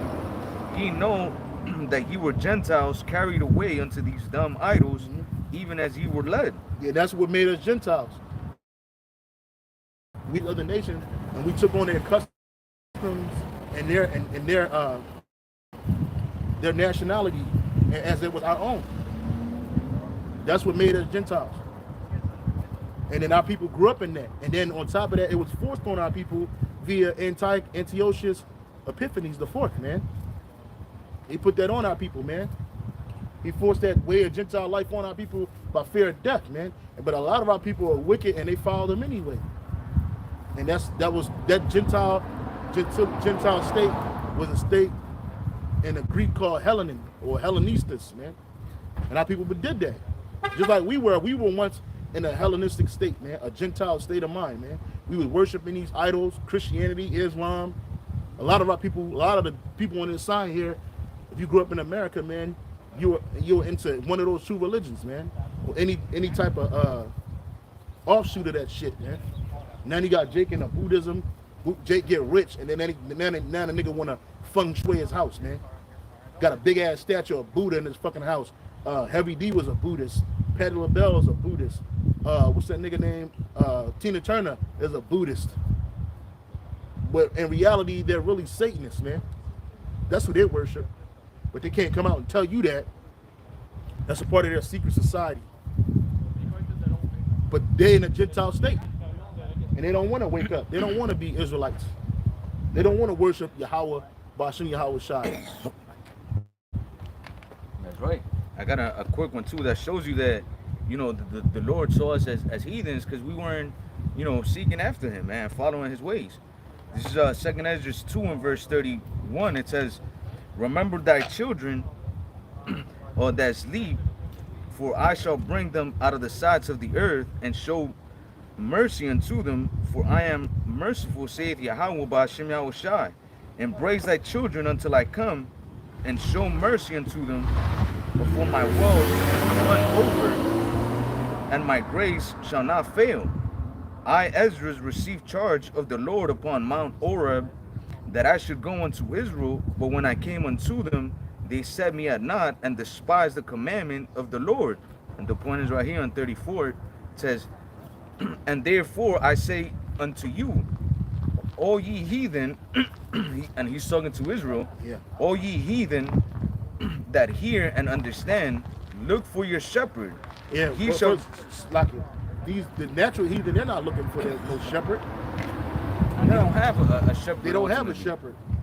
Because the Lord just made them to be the heathen. That's right.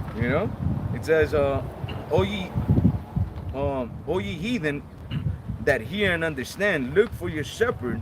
He shall give you everlasting rest, for he is nigh at hand, and shall come in the end of the world." That's right. See, so when Israel is seeking or following after the ways of the heathens, man, they become heathens, man. Yeah. The way they look, the way they act, the idols they worship. So they're compared like unto the heathens, man. And all that goes back to their customs, man. That's right. And that's what our people did. We took on the customs of these other nations, and we dropped our customs. And on top of the fact that when we were, holding on to that, to his customs, to our customs, it got beat out of us, man. That's right. They beat any remnants of Hebrew out of us, man. They beat the Hebrew out of us, man. But that was the Lord that made them do that, man.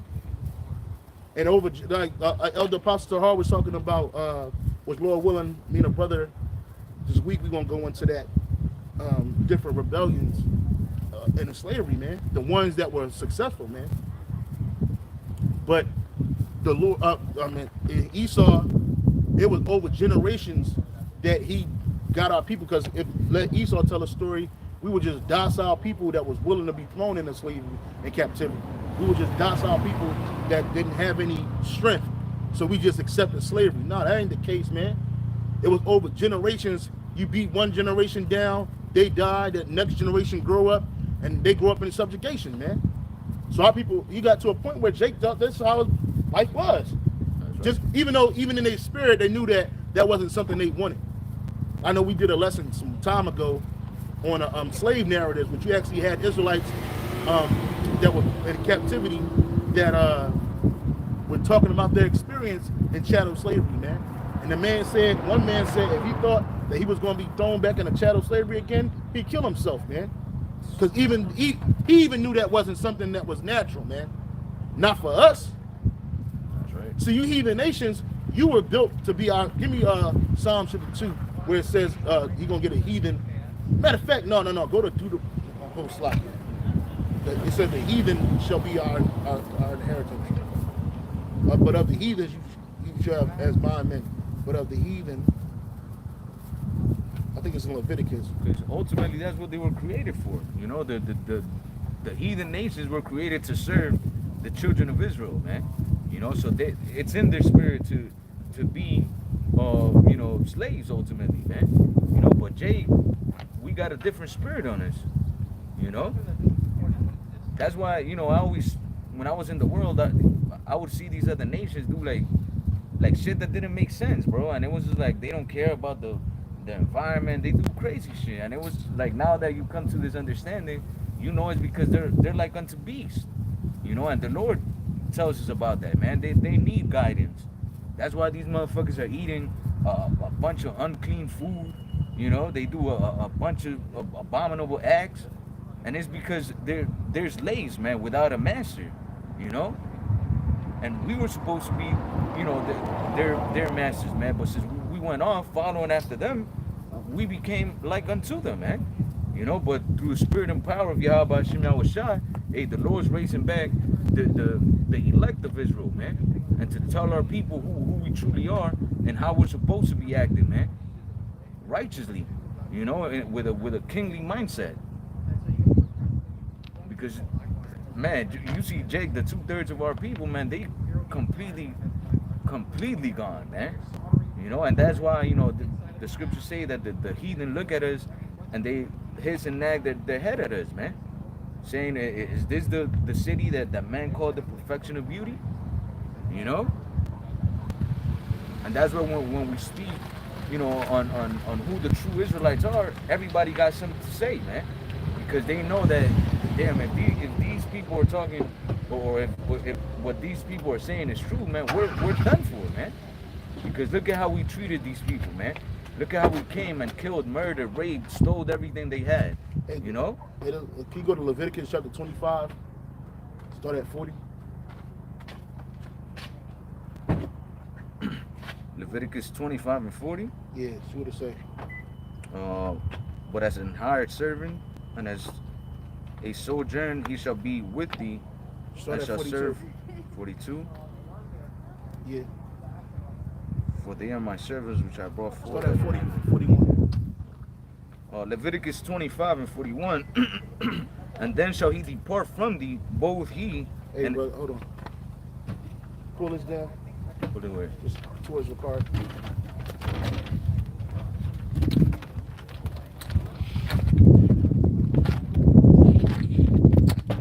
You gotta stand next to me, man. It's like, Let me see what you got. 25 and 42. It says, and then shall he depart from me for...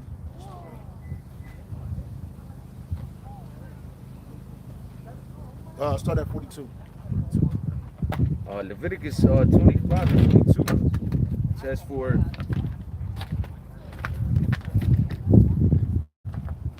they are my servants which I brought. What? No, it's cool. Oh, shit.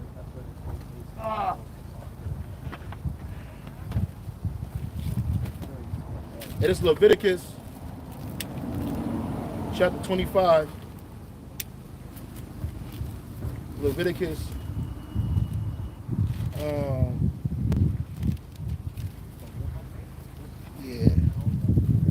this is Leviticus chapter 25. Yeah, start at 38. 25 Leviticus 25 and 38 says, I am the Lord Yahweh your power, which brought you forth out of the land of Egypt to give you the land of Canaan and to be your power. And if thy brother that dwelleth by thee or be waxen poor and be sold unto thee, thou shalt not compel him to serve as a bond servant. Yeah, because we served in America as bond servants. It was in rigor.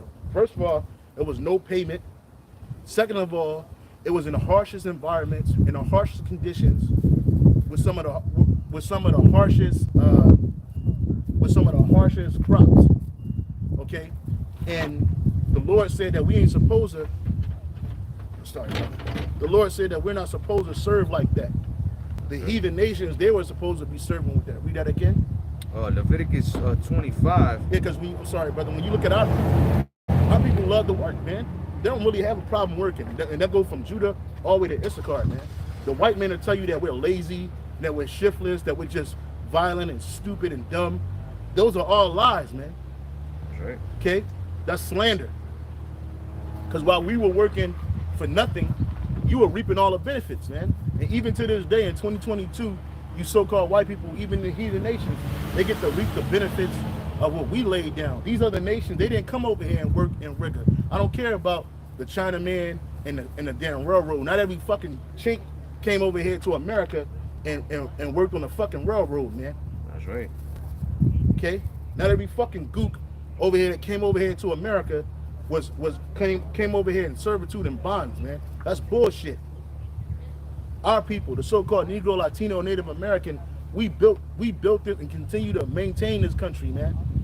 Off of free labor, off of slave labor, okay? While you elite planners and you in super elite, you got rich and wealthy, man. That's right. Keep reading. It says, Leviticus 25 in verse 39, it says, and if thy brother that dwelleth by thee be waxing poor, and be sold unto thee, thou shalt not compel him to serve as a bond servant, Yeah. but as an hired servant. Yeah, so you're supposed to pay him. So anytime the Lord set up a parameter, because not every Israelite was rich, man. Or something could have happened where we had to sell our land, or we even lost all our goods. Well, as a brother, we had like a welfare system, but also too a repair system, man. So if one of our brethren, not even just of our immediate family, just of our tribe, man, he fell poor, we're not supposed to hire him as a servant. He's gonna be a manager, man. Hey, this brother's gonna manage my servants, man. He's gonna manage my properties. And while he's managing, you paying him. He's saving his money, you know, he's doing what he gotta do. So when the year of Jubilee came around, which I think it was every 7th year, that man would be released with his wealth, richer than when he got here. Go ahead, brother. But you don't do that for no bond servant. Fuck that. Go ahead, brother. Verse 40, but as an hired servant and as a sojourner, he shall be with thee and shall serve thee unto the year of Jubilee. Yep. And then shall he depart from thee, both he and his children with them, and shall return unto his own family, and unto the possession of his fathers shall he return. And he did have it to where, because it says it in the law too, if he got a wife while he was with you, or even children, hey, they had to stay. And normally he ain't gonna leave his family, so he would stay too. Especially, but he wouldn't stay because he was getting his back beat. If he was getting his back beat, he out of there, man. Fuck one of them kids, man. They'll be all right. You know They're gonna be released too. They'll be, yeah, something happened. If they were Israelites. Yeah, if they were Israelites, you know. Go ahead, brother. It says, and they shall depart, and then shall he depart from thee, both he and his children with him, and shall return unto his own family, and unto the possession of his fathers shall he return. Mm-hmm. For they are my servants, which I brought forth out of the land of Egypt. They shall not be sold as bondmen. And we end up breaking that law over time. That's right. It says, verse 43, but it says, thou shalt not rule over them with rigor, but shall fear thy Lord. Now, that term for rigor is basically just hard oppression, man. Yeah. And that's what we served in America, was oppression. Go ahead. Yeah, and you know, that's a commandment of the Lord towards, you know, us Israelites amongst one another, man. Yeah. So what do you think the Lord's gonna do unto Esau, man, which is a fucking heathen, you know, that took us and put us in hardcore, you know, slavery and servitude, man. It's gonna be over, man. He's not gonna get, bro, in his kingdom, we can go get drunk. If you a drug addict, he can get drugged up, you can get high and numb the pain. He's not gonna be able to do none of that, bro. That's right. He's not gonna be able to escape reality, man. No, reality gonna be 24/6, man. That's right. That's why the scriptures say, if a man be found in his hand, what scripture is that? If a man's still a man? Yeah, it can. Yeah, I'll get it for you. Yeah, because, you know, ultimately... He should be put to death, right? Yeah. Yeah, because ultimately that's what it is. The Lord's going to come back and is going to find his elect, chiefly his elect, you know, in the hands of Esau, man. Serving him, not because we want to, but because he made it to where there is no other way to survive, man, except by serving him, you know? This is Exodus.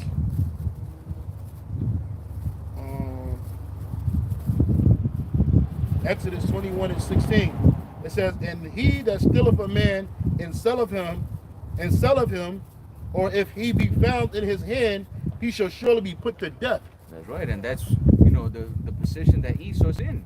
You know, he has the Israelites under his hands, and he's been having us as bondmen and bondwomen, you know, unto him. It says, and he that, yep, it says, yeah, that was it. So, and we're still in this man's hands. We're still found in Esau's hands to this day. We're in this double's hands. While these nations get to come over here and look at the earth and look at these damn fucking and be a tourist, man, and enjoy it and enjoy it. Man. They also looking at prisoners of war. Whenever you see a so-called Latino, so-called Negro, a so-called Native American man in America, man, woman or child, we're the leftovers of the prisoners of war, man. That's right. We're the leftovers of the people that were brought over here and subjugated over here, man. That's right. Yeah, because you never see, you know, we always spoke on it when we were down in Waikiki, man. You never see Jake on vacation. You never see Jake on vacation like you see these heathen nations on vacation, man. Yeah, Jake be over here, but they don't be out here buying and selling like these Edomites and these gooks, man. Yeah. When you look at Slocky, you see a Chinese or a Japanese or Korean, what the fuck did they do to earn all this money where they could go in Hermes and buy big ass bags with no problems? Yeah. They buying out Louis Vuitton, big ass bags, bro. I'm talking about bags big as half as the sign right here, man. Walking out of the store with the most audacious bags and items. Now Jake could go up in there and Jake could even purchase something up in there, man. But not on the level that these Moabites and Ammonites and Edomites and these other nations do. That's right. That's right. They staying in the best hotels. Yeah. You know, while Jake is trying to find, you know, the cheapest deal, man. Yeah, Jake trying to find it. Jake got to stay with somebody. That's right. In order to find the cheap hotels. Yeah. Stay in different hotels. Yeah. Different nights, because you know some nights vary in price. Yeah, can't do no events and shit. Fucked up, man. Go ahead, bro. It says I think that was pretty much it on that one. No? No, keep reading, bro. Oh yeah, kind of. Leviticus 25 and verse 43, it says, "Thou shalt not rule over him with rigor, but shall fear thy power." Yeah, so you supposed Esau, he didn't fear the Most High, man. Even though what he was doing was, this man didn't fear the Most High, man. He didn't know he was doing that because the Lord set him up to do it. He thought he was doing that because it was in his might, man. Because he was so great. But because he was so great. It says, verse 44, it says, "But thy bondmen and thy bondmaids, which thou shalt have, shall be of the heathen that are round about you." Yeah, so the ones that were supposed to be ruled over with rigor and with no regard is the heathen. That's right. They ain't in chains. They ain't on plantations. They ain't saying yes sir, massa, no sir, massa. They ain't doing none of that. They backs ain't being beaten because they came up short on a cotton bell. Huh? They weren't being defrauded of their wages. Hey shit, we're not even gonna be doing that, man. After 1,000 years of long hardcore slavery, they're gonna be let out of that and being able to go back to their land, and they're gonna be paid for their services, man. That's before the sun go down, man. Ain't gonna be no fucking 2 weeks to a month. A month, yeah. Taxes being taken out and shit. Weirdo shit, paid with FRNs, paper coupons. They're gonna get gold and silver, man. That's right. Before the sun go down. So we even in there, we're gonna be dealing with them righteously, man. They've never dealt with us righteously, man. None of these nations, even over here in Hawaii, these people, they didn't deal with the so-called Puerto Ricans that was brought over here for cheap labor. They didn't deal with them righteously, man. And you're gonna pay for that, man. That's why all you nations, you just go up, hey, just get ready, man. Just get ready for it, man. I don't want to hear that denying shit. You know, some of my best friends are black. Some of my best friends are Mexican. I love everybody. No, the fuck you don't. That's right. You don't love nobody. You don't even love yourselves, man. You don't even know what love is. Kick that shit to somebody else, man. Hey, the scripture says that your children was going to seek to please the poor. You can't please us. Ain't no pleasing us, man. That's right. Go ahead. It says, "Both thy bondmen and bondmaids, which thou shalt have, shall be of the heathen that are round about you. Of them shall ye buy bondmen and bondmaids." But Jake was doing that to each other. He did it to each other as if it wasn't no heathens around to do that shit too, man. That's why we in the condition we in today. Go ahead. Verse 45, "Moreover, the children of the strangers that do sojourn amongst you, of them shall ye buy, and of their families that are with you, which they beget in your land, and they shall be your possession. So just like we were born in this land, and we became Esau's possession through his bond system. They took the chains off, and they put bonds on us, man. Different types of birth certificates, social security numbers, adhesive contracts. Right. They got paperwork on every last Israelite that's in this country, man. Just about. And anyone that they don't got paperwork on, they're gonna sacrifice you. They'll use you as a satanic sacrifice, man. A ritual, man.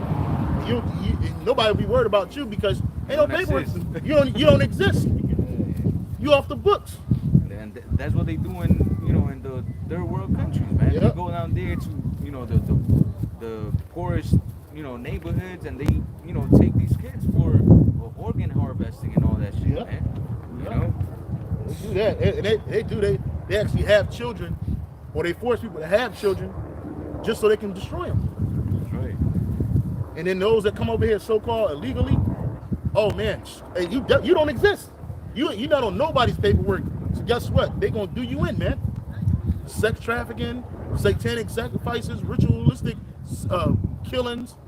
It's like I don't remember if you saw that movie that I told you about where it was like this rich Edomite family. I saw the trailer for it. Oh yeah, the lady went to Home Depot and she grabbed up Issachar and Ephraim and she and made them basically slaves. Took them captive, man. Yeah. And then ended up killing all of them. Yeah. And nobody knew because they were illegal and shit. That's right, man.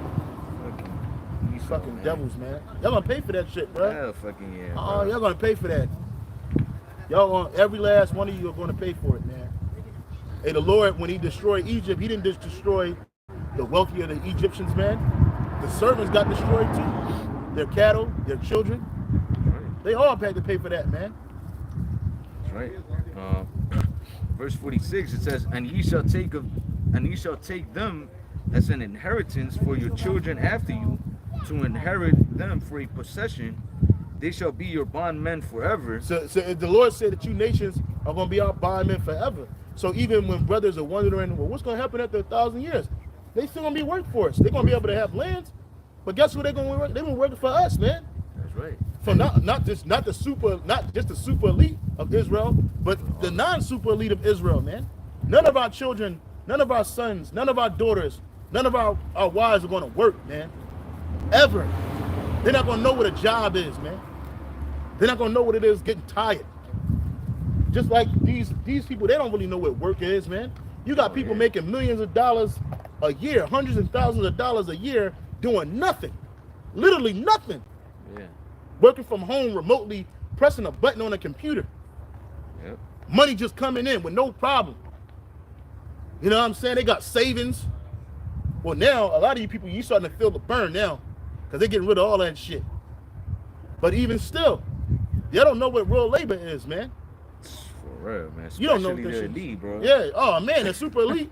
Them niggas ain't never did a hard day's work in their life, man. The Rothschilds, the Rockefeller. This nigga, David the Rothschild, this nigga been floating around the earth in a plastic fucking boat forever, doing nothing. Just get his nigga reward for nothing. He don't know what it's like to clock in and clock out. I gotta file my income tax and shit. I hope I got enough time to file it.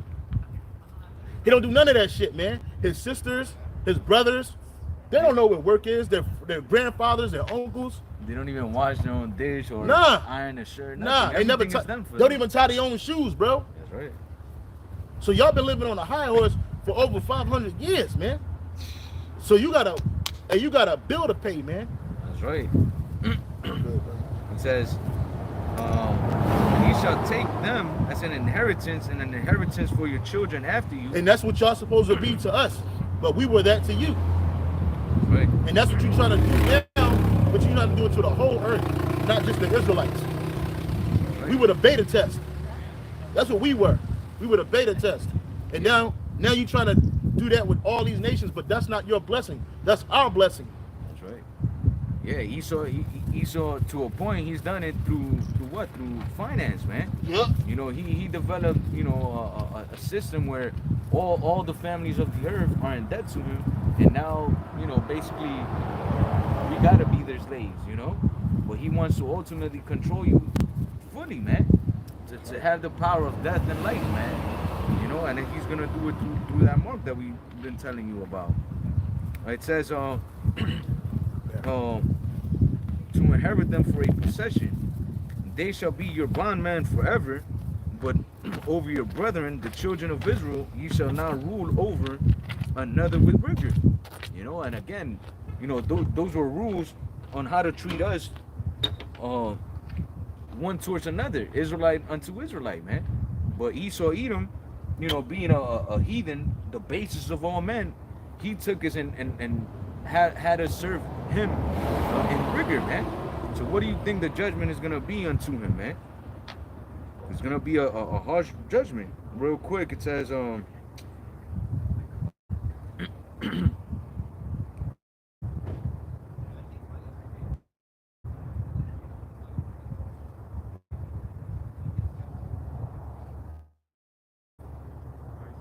this is the book of Jeremiah chapter 49 and verse 12. It says, for thus saith the Lord, behold, they whose judgment was not to drink of the cup have assuredly drunken. So the nation of Israel, we weren't created to serve slavery, man, to be bondmen and bondwomen unto the heathen nations. But we drank of that cup. Why? Because of our disobedience. It says, and art thou he who shall altogether go unpunished? So are you Edomites, the so-called white man, the so-called white race, are you that race that's gonna go altogether unpunished for what you did unto, especially unto the children of Israel?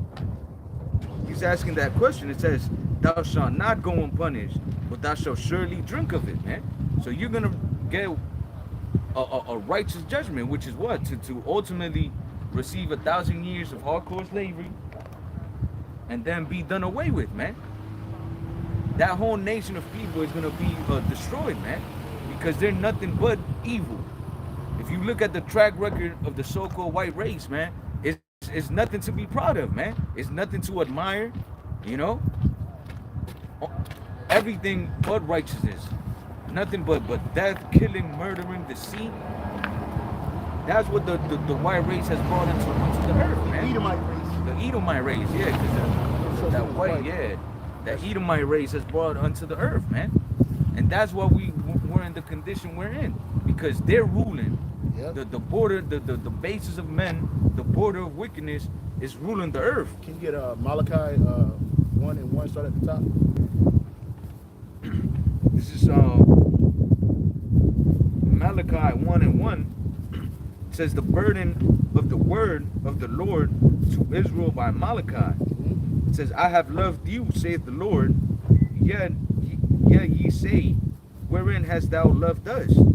What was not Esau Jacob's brother, saith the Lord, yet I loved Jacob, and Esau, and Salakia, and hated Esau. And that was quoted by Paul in Romans chapter 9. You know, our people, you see us in the condition, we grew up in the ghettos, the favelas,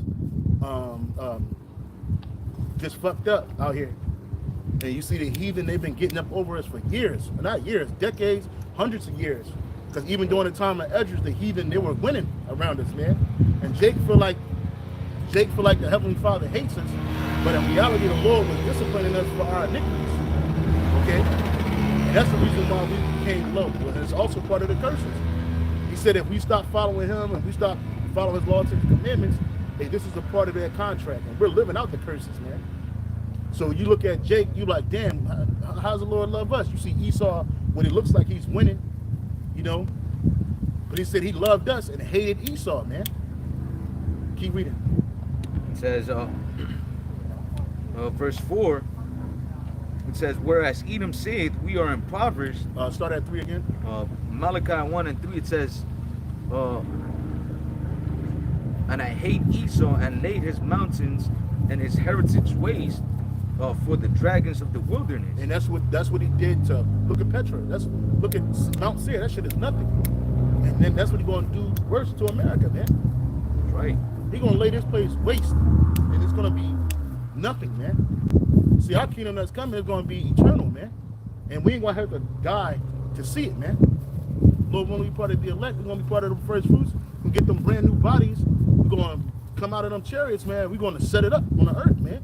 Right along with our power, Yahweh and our king, King David. The King of Kings is Yahweh, and King David is going to be with us. That's right. We're going to set the foundation. We're going to set precedence, man, so that the children that come behind us, man, the 2/3 that die on this side, they're going to inherit everlasting life along with an everlasting kingdom, man. We're gonna establish righteousness upon the earth, man. Exactly, man. And it's gonna be a beautiful thing, man. And that's true love. Because these nations, they're not receiving that. They're trying to. They're doing it through deception, but they're not gonna receive it.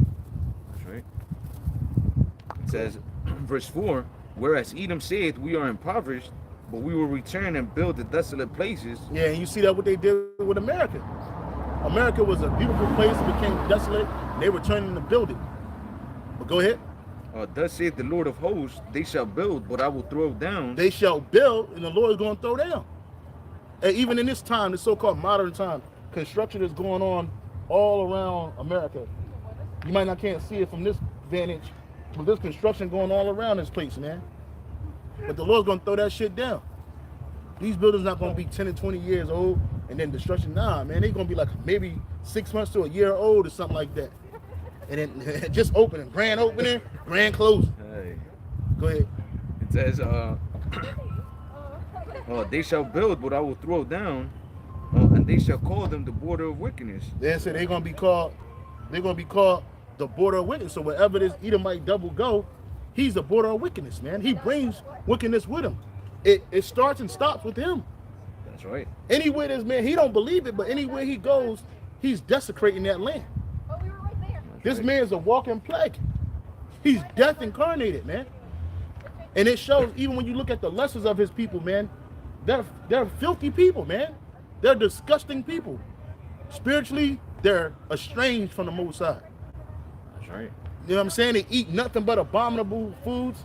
They go where that's why they can go to any nation and just fall right in with no problem. You don't see none of these nations attacking this nigga, trying to get him up off the land. They let come on in, my brother.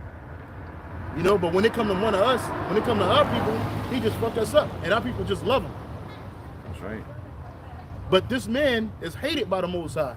And that's what me and the brother was speaking about when we come here. I was like, Jake got to learn to hate this devil and all these heathen nations like they hate us, man. And when it says hate them, it don't mean Negroes or Latinos only. It don't mean be overtly demonic to these people, man. The scripture tell us, if it be at all possible, be at peace with all men. But that don't mean we don't hate you. We abstain from this man's ways. Abstain from these people's ways. Don't try to trim your ways to seek their love and acknowledgement. Right. Ignore them like they ignore you. Like that Edomite walked up and tried to ask us a question. I ignored that bitch, man. I ain't fuck. She wasn't gonna stand there and be converted. Yeah. And the brother told her we were preaching the Bible. She walked up the block because this ain't for her. You know, I was telling the brother, you got to start hating people with class, man. Hate them with class, man. Be better than them. Right. You know what I'm saying? Because in the kingdom of heaven, we're gonna look down on you nations, man. For real. Hell yeah. We're gonna super look down on you. You're gonna know that you hate it, man. You're gonna know that you ain't loved, man.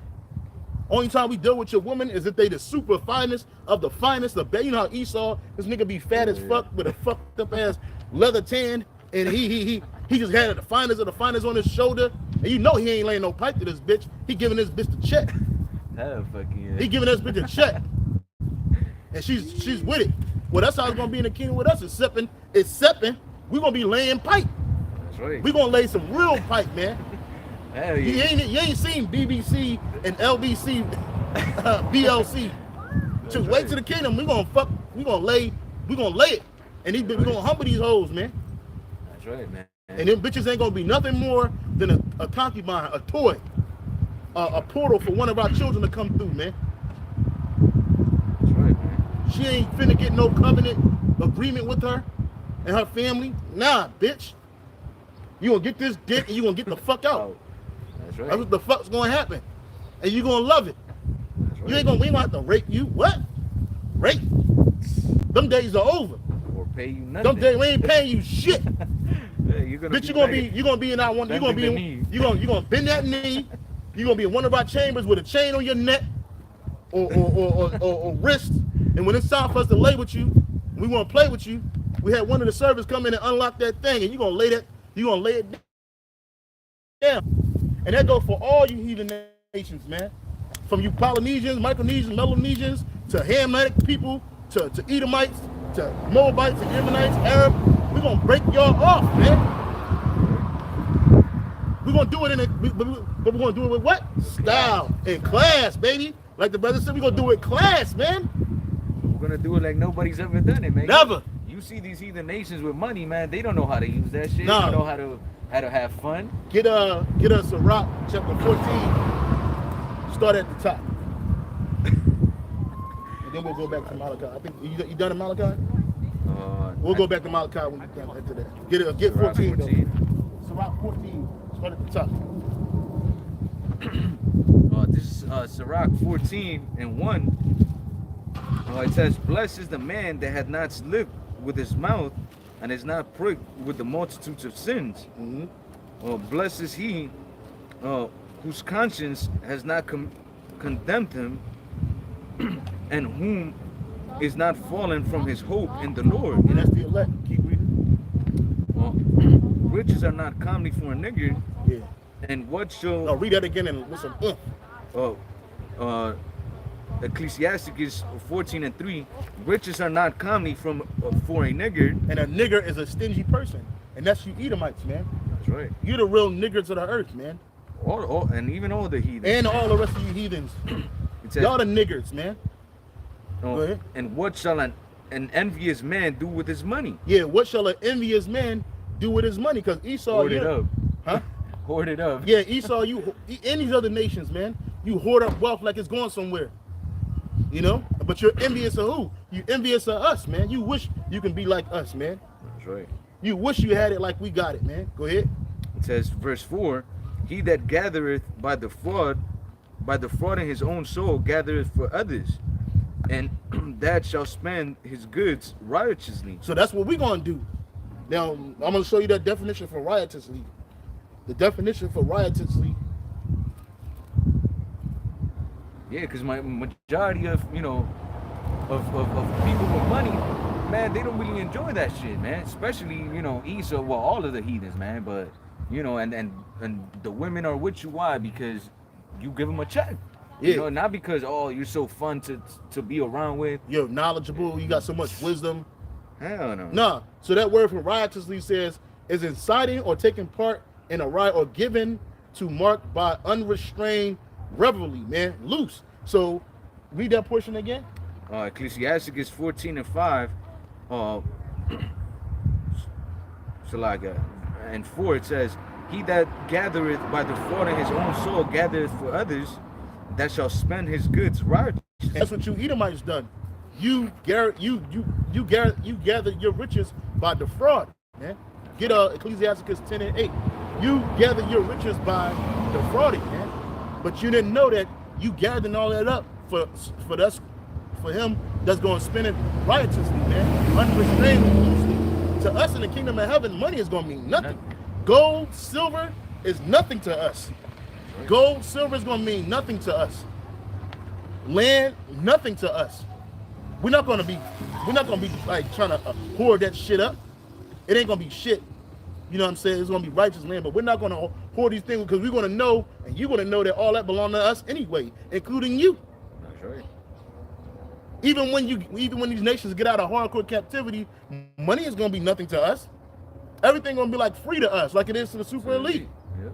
Everything's free to them. You think they pay Louis Vuitton or anybody else for any of that shit? No, they get it for free.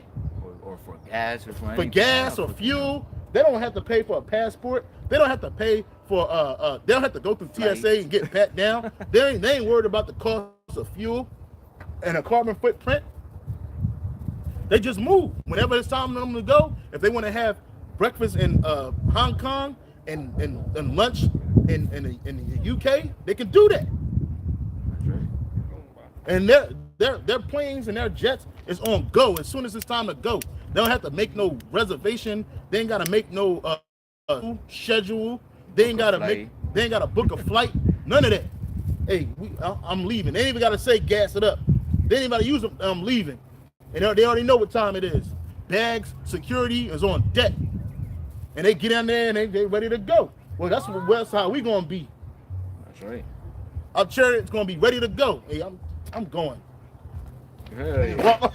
I'm going. And just walk off. The brother gonna be like, yo. Teleport into Yeah, we ain't even gotta walk off. We gonna teleport, bro. Hey, brother, you ready to go? And brother Jake ain't gonna be like, yo, where? Let me go talk to my woman. Oh, no. Yeah, Jake gonna be like, oh, we out. Like you said, we out, man.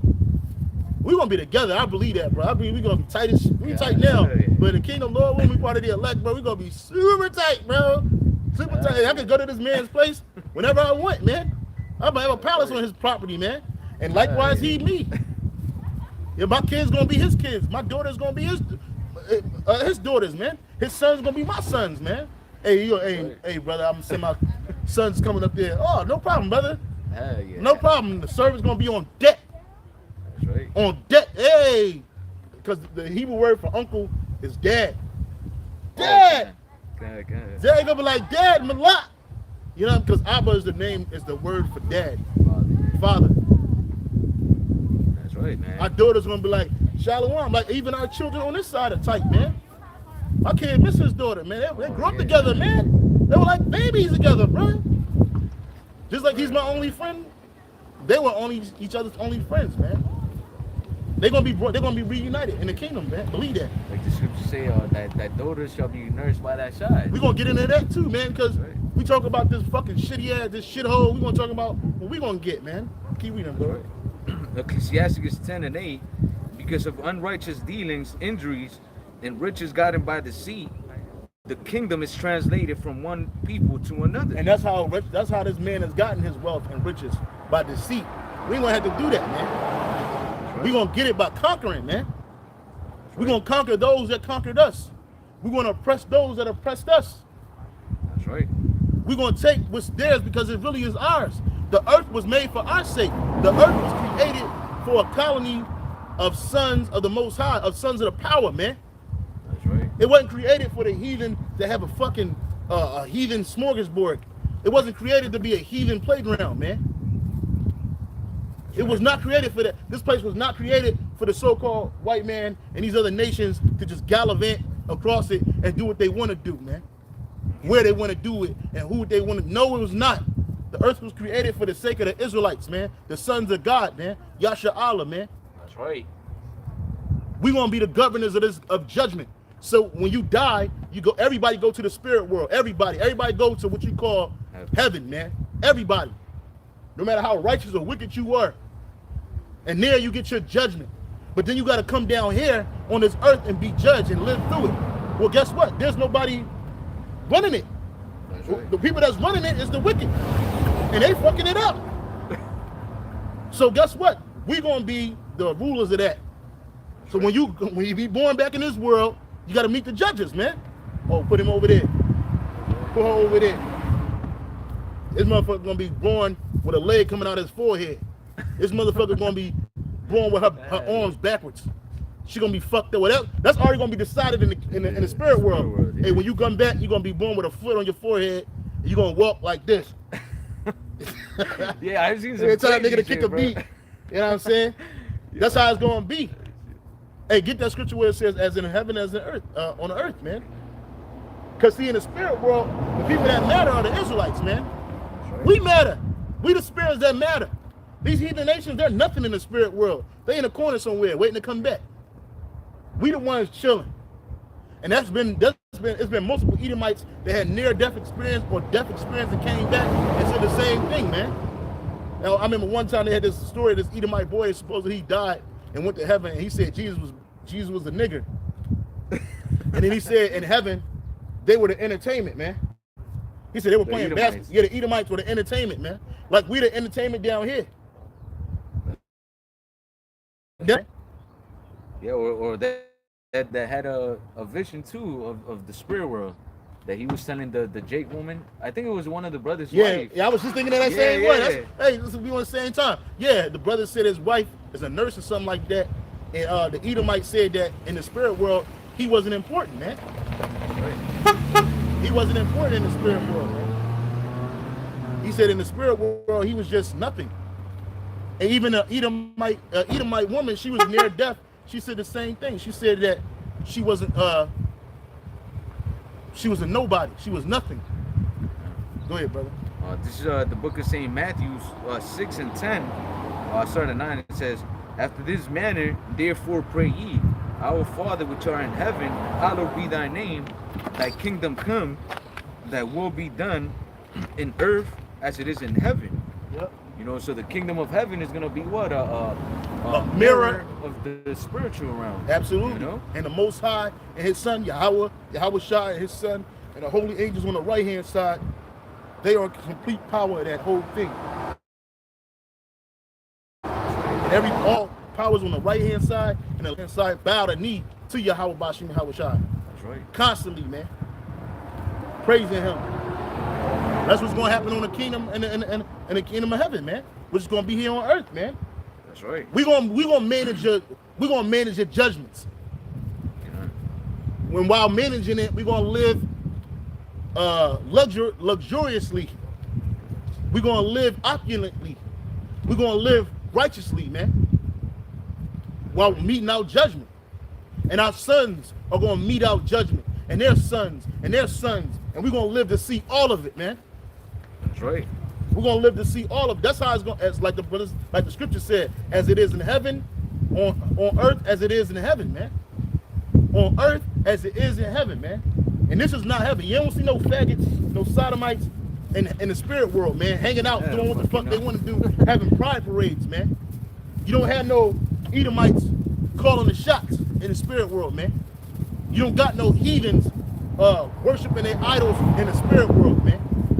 Right. It ain't no round table of the white Christ, white Jesus, and Joseph Smith and the Heavenly Father sitting here talking about what's going to happen on this earth, man.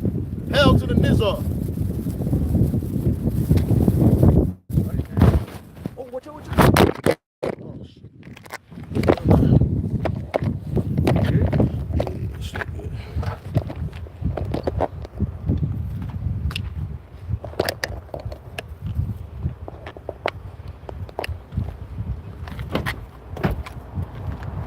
Go ahead and get Isaiah 60. Start at the top.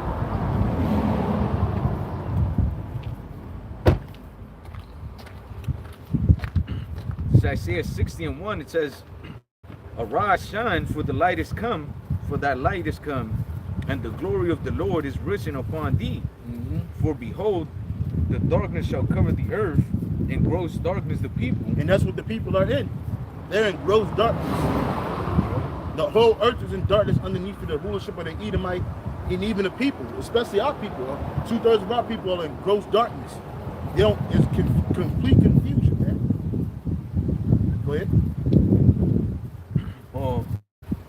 But the Lord shall arise upon thee, and his glory shall be seen upon thee. And that's what's happening to the hopeful elect. And the Gentiles shall come to thy light, and kings to the brightness of thy rising. And that's what's happening right now. The Israelites that were in a Gentile state of mind and are marked for salvation are coming to this holy light, man. And the kings, they're going to come to us too. That's right. Eventually. Keep reading. Lift up thine eyes round about and see, all they gather themselves together, they come to thee. Thy sons shall come from far, and thy daughters shall be nursed at thy side. That's right. And that's what's going to happen in the kingdom of heaven. Because even when we come out of them chariots, man, we're going to get the rebellious of our people. We're going to smoke them out.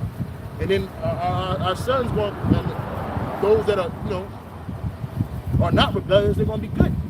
That's right. They're going to come in.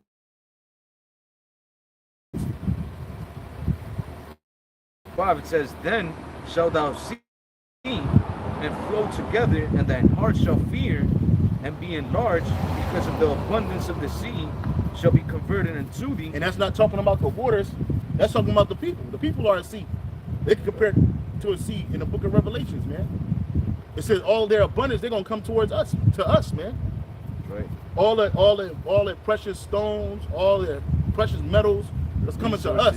All their resources is coming to us. We're not just gonna be in the kingdom of heaven. It's gonna be a loop video, bro. Yeah, you're gonna have your time where you do your thing, and that's good. But we're gonna be managing the earth resources, man. Correctly, man. We're gonna be managing the earth resources.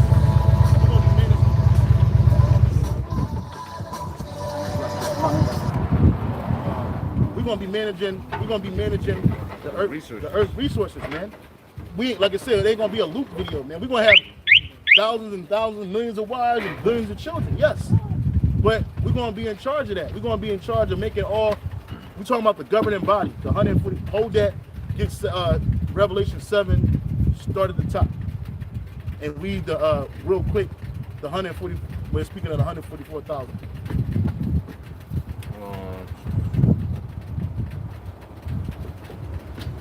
Okay, start at 2.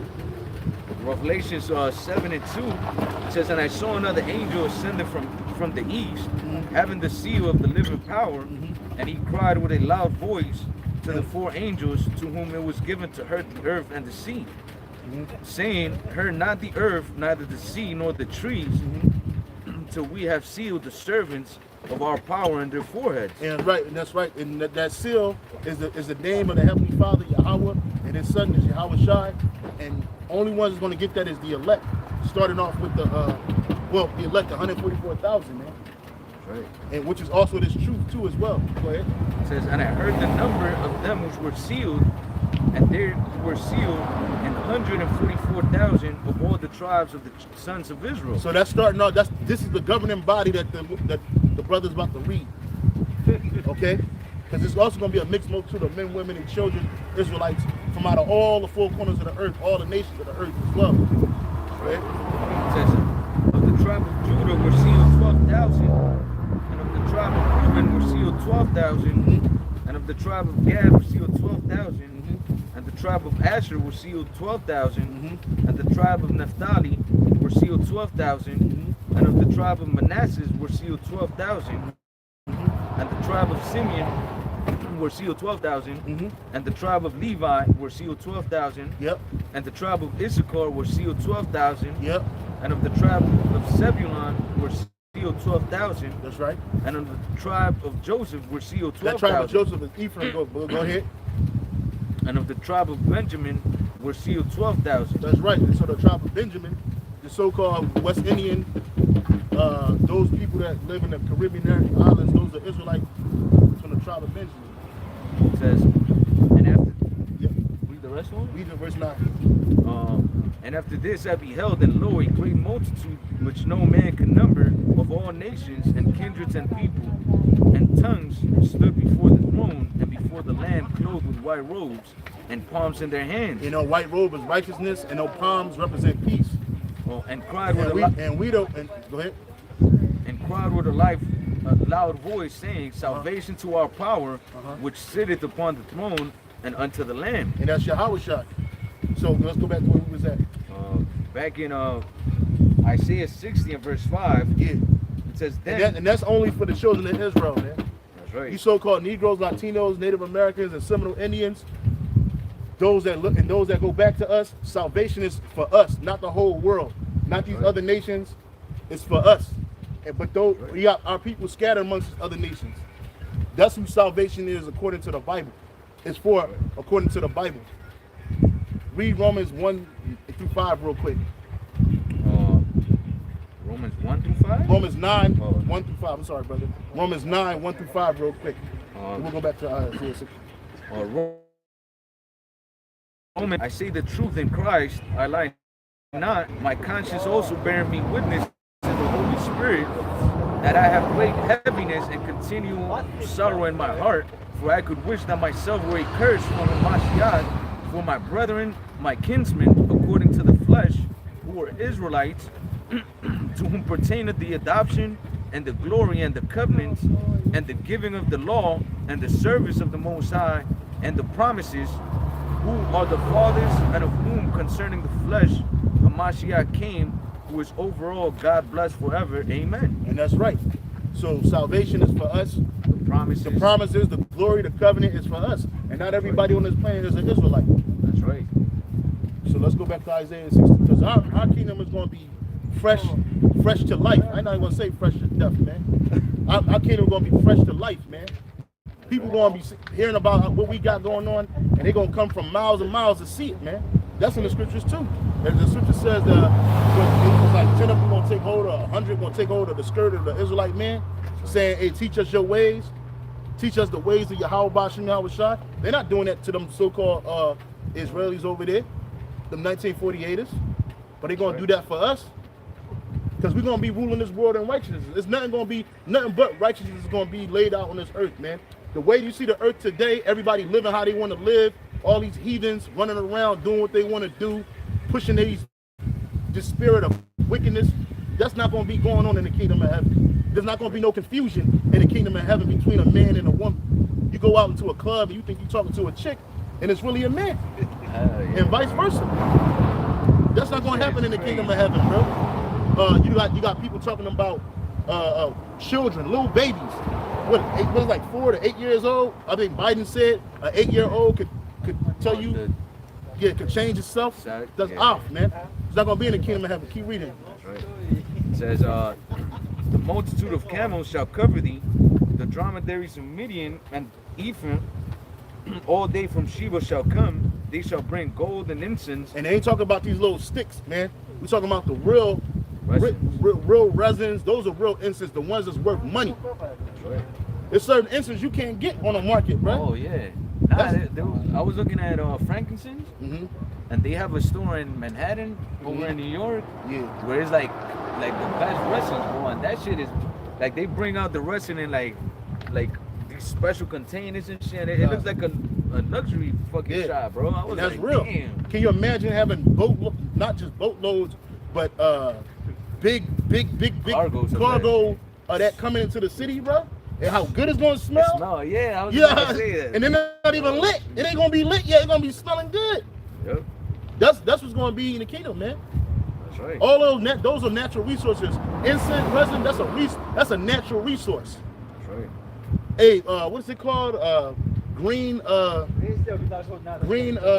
just said it. Green myrrh. I think you just. What's it called? Frankincense. Frankincense. Okay. Green frankincense is super expensive, bro. Man, you can't get that. That's right. You can't. It's really hard to get it, and we're gonna have all of that, man. Right. Keep reading. It says, they shall bring gold and incense, and they shall show forth the It said they praise shall bring of the gold Lord. and incense, man. So as these kings come with chains on their neck, because they go when they come present themselves amongst us, like the brother said earlier, they're gonna bend the knee, and not just one knee, both knees, head to the floor. All you're gonna see is asses and elbows, man, and the back of heads, man. That's what's gonna be that's what's gonna be when you come in the presence of an Israelite man. You ain't got to worry about being in the presence of an Israelite woman. You're not even going to be able to look at her. That's right. Like now, when it comes to our women, anybody can have our women. And they do. You go to Dubai, they do that sick stuff with women, of our women, over there for some money. That's not going to happen in the kingdom of heaven, bruh. Our women going to be dainty. You're not even going to see their feet on the ground, bruh. How you see the black woman and the Latin woman in the street fighting each other, rolling around on the ground all dirty, fighting each other. You see the bottom of their feet. What? In the kingdom of heaven, bro, our women going to be seen and not heard, but they're going to be seen by their husbands. Right. You other nations ain't going to dare look at our women. You see how the only man on earth that's going to be able to deal with all the women of the nations are going to be Israelite men. These other nations, they're not going to be dealing with each other like they do down here. Remember, there's not going to be no confusion. Order. That's to deal with the women of the nations. Get that real quick in 1 Kings 10 and 11. I'm sorry, I think it's 10 and 11. It talks about King Solomon's wives. That was a blessing that was given for the kings, man. The average individual couldn't deal with the women of multiple nations, man. They couldn't do that. That was something for the kings, and that was set up so that King Solomon was making covenants with the different nations, because he had to deal with the different resource landscape, for lack of a better term, man. He was basically making, by him marrying those women, they became pawns in the world trade, man. And that's something that's only set up for the kings, man. It's not gonna be like that in the kingdom of heaven, man. Go ahead, bro. Nah, it's not. It might be 11. 11 and 10? Yeah. No, it says Solomon had many wives.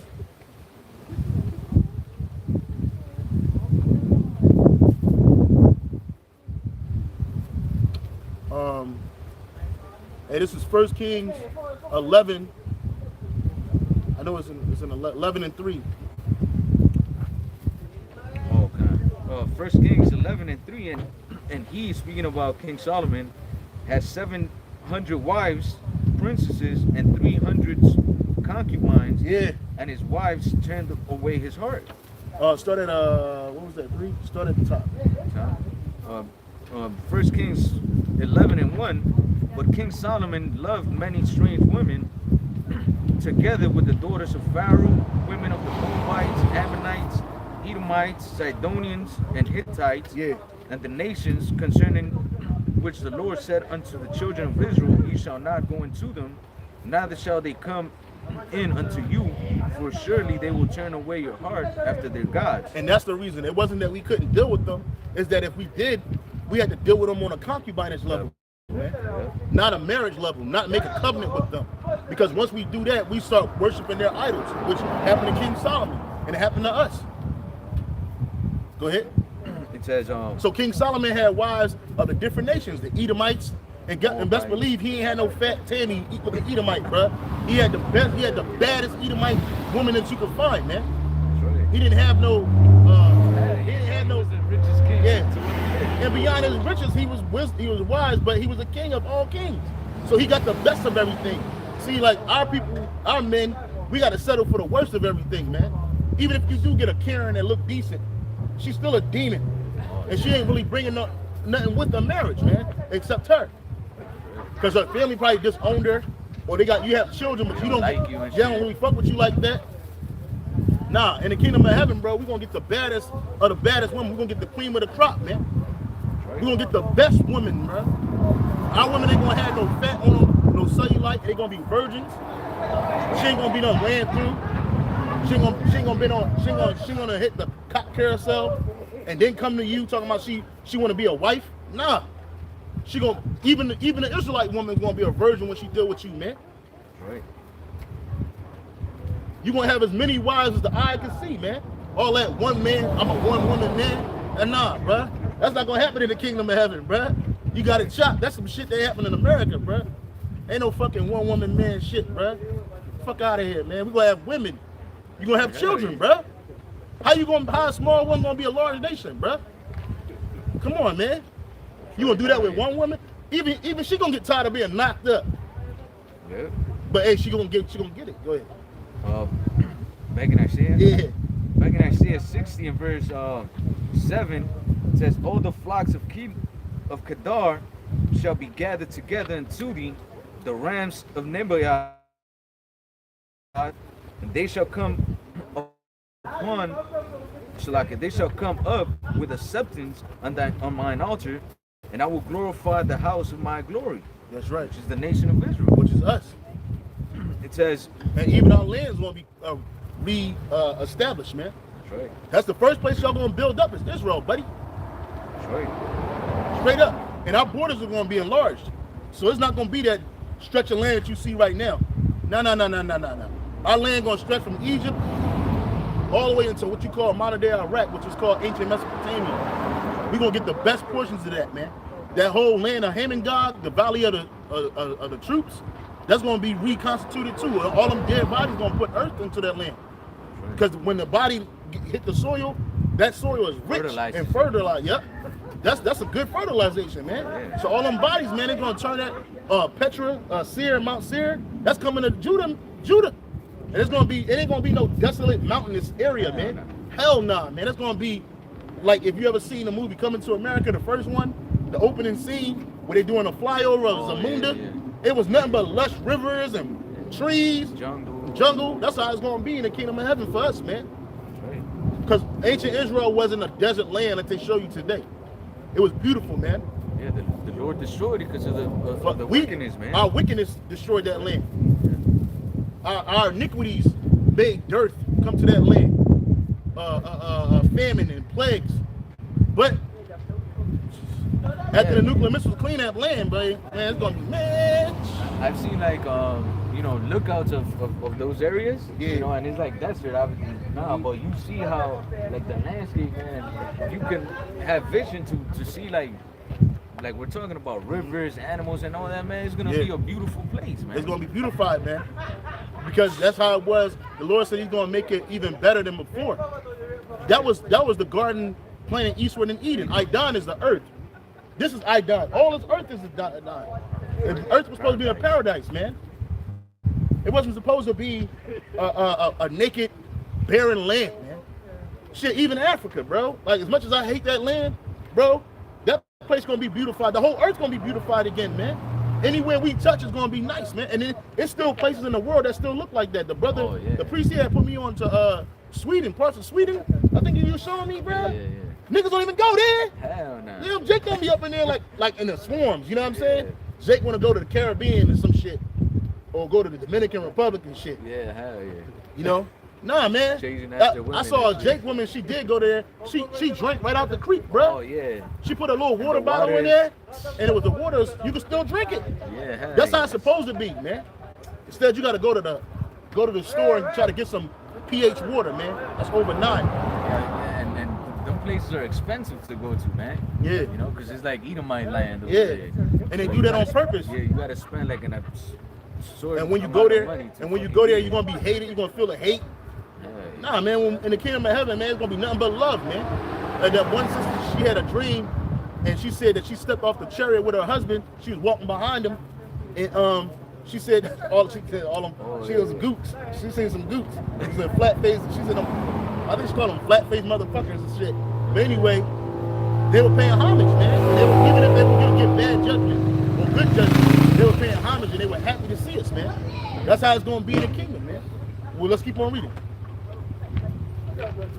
Verse 8, it says, "Who are these that fly as a cloud and as the doves to their windows?" Yeah, because we're gonna have chariots. Every Israelite man gonna have a fleet of his own chariots, man. You can forget about the Wraiths, forget about the Rolls Royces and the Ferraris, the bikes. Nah, bruh. That's child's play, bruh. That was the best Esau. That's the best he could have, man. I saw a video recently of a flood happened in Dubai, an underground parking garage, and millions of dollars of cars got fucking destroyed, man, by the water. I was like, man, that another happened in the kingdom. Ain't no chariot gonna get flooded out. What? Nah, bruh. And every Israelite's gonna have a chariot over top of his and her house, man. Her dwellings, man. His dwellings, man. Every Israelite just zip through the skies with, man. That's just gonna be one just protecting us, man. Chilling, man. Go ahead, brother. It says, verse 9, "And surely the isles shall wait for me, and the ships of Tarshish first." Yeah, because those ships of Tarshish is Portugal, Spain. That was the first place that took our people captive. So it's spiritual too. Go ahead. It says, "To bring thy sons from far, their silver and their gold with them, unto the name of Yahweh thy power, and the Holy One of Israel, because he hath glorified thee." That's right. So keep reading. "And the sons of strangers shall build up thy walls." Oh, that means somebody gonna do some work. That's right. Who the sons of strangers? These other nations, man. They're gonna build our walls up because we ain't doing no work. We did enough work, man. The Lord said He's gonna give us rest from all our hard bondage, which we was made to serve, man. And when that means rest, it don't mean dying in the coffin. When that means rest, it don't mean you sitting in the back of your house building a fence. Hell nah, bruh. These heathen nations gonna be working. They ain't doing shit. That's right. Yeah, look at them. They just sit there, look, doing nothing. She in the car on a heathen in the car on his phone. That's not gonna be in the. Everybody not gonna have access to the Urim and the Thummim like they do now, man. That's right. First of all, they're not gonna have no distraction. Ain't gonna be no Netflix in the kingdom. It's gonna be a lot of chilling, but ain't gonna be no Netflix. Ain't gonna be no Paramount Plus, no Disney Plus. Nah, bruh. It's gonna be some work plus more work plus more work plus more work, bruh. For the heathen. Go ahead. It says, For real, man. All these damn streaming services. Yeah. You gotta watch. You sit there binge watching TV all goddamn day, eating chicken. Isaiah 60:10, it says, the sons of strangers shall build up that wall. Yeah. So these nations, they're going to be our slaves. Vocab alone. There's going to be slavery's coming back in a huge way. That's right. And who's going to be the slaves? These other nations, man. Not us. Go ahead. And their kings. Every Israelite man is going to be a king. Every Israelite man. To the thuggy, from the most intellectual Israelite, to the thuggy, huh? To the crackhead. To the crackhead in the street. From the thuggy to the druggy. Ain't gonna be none of that in the kingdom, bro. Every Israelite man gonna be a prince. He gonna grow up and become a king, man. That's right. It says, and their kings shall minister unto thee. And priests, we're gonna be kings and priests. Go ahead, the kings shall what? And their kings shall minister unto thee. Man, they're gonna serve us, man. For in my wrath I smote thee, but in my favor have I had mercy on thee. And that's what you see what's going on. Right now, you see the Lord's wrath. So he smote us with these other, and how did he do it? He used the other nations to do it. That's why he gonna use us to smite these other nations, man. With thee shall I make my battle axe and weapons of war. The Lord said he gonna lay his vengeance out on these nations by his children, by the hand of his people, Israel, man. It's gonna be bad, baby. For y'all, it's gonna be bad for y'all, but good for us, man. It says, well, therefore thy gates shall be open continually, they shall not be shut day nor night. Yeah, so that's in Revelations too. I think Revelation 21, you ain't gotta get it, but it says the same thing, man. Well, that men may bring unto thee the forces of the Gentiles, and that their kings may be brought. Exactly, man. So they're gonna be bringing all that wealth, man. See, we don't even know the quarter. We don't even know, man. They, like the brother said earlier, they be hoarding it up, man. So you don't know. Yeah, and like that mine that they found in Uganda, bro. They say it was like $12 trillion in yeah, like 320,000 tons of gold deposit. That's one gold deposit. And they said it's gonna take them. It would take them years to just mine it all. Yeah. But it's over 12 trillion.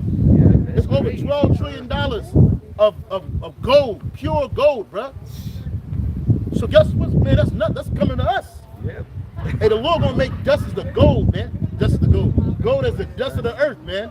It's gonna be so plentiful, man. We ain't gonna be tripping on it, bro. We're gonna be walking on it, man. We're gonna be sitting on it. We're gonna be pooping on it. And that's, you know, that's the Lord, you know, showing us that all those things he speaks about. Gonna be working, man. From can't see in the morning to can't see at night. You ain't gonna have no time to celebrate your culture. You ain't gonna have no time to celebrate a birthday, a baby birth. You're not gonna celebrate. You're not gonna be. It ain't gonna be a Sunday when you take off and you're gonna be chilling, even during the Sabbath, man. You're not gonna have to hear the laughs of these heathens. It's like the more we talk, the more the demons jump on them and they laugh louder and louder, right? That's not gonna happen in the kingdom of heaven, buddy. In the kingdom of heaven, you nations gonna be gainfully employed. Can you get that real quick? They shall sever out men, continue. I'll get it. They shall sever out men, continual employment.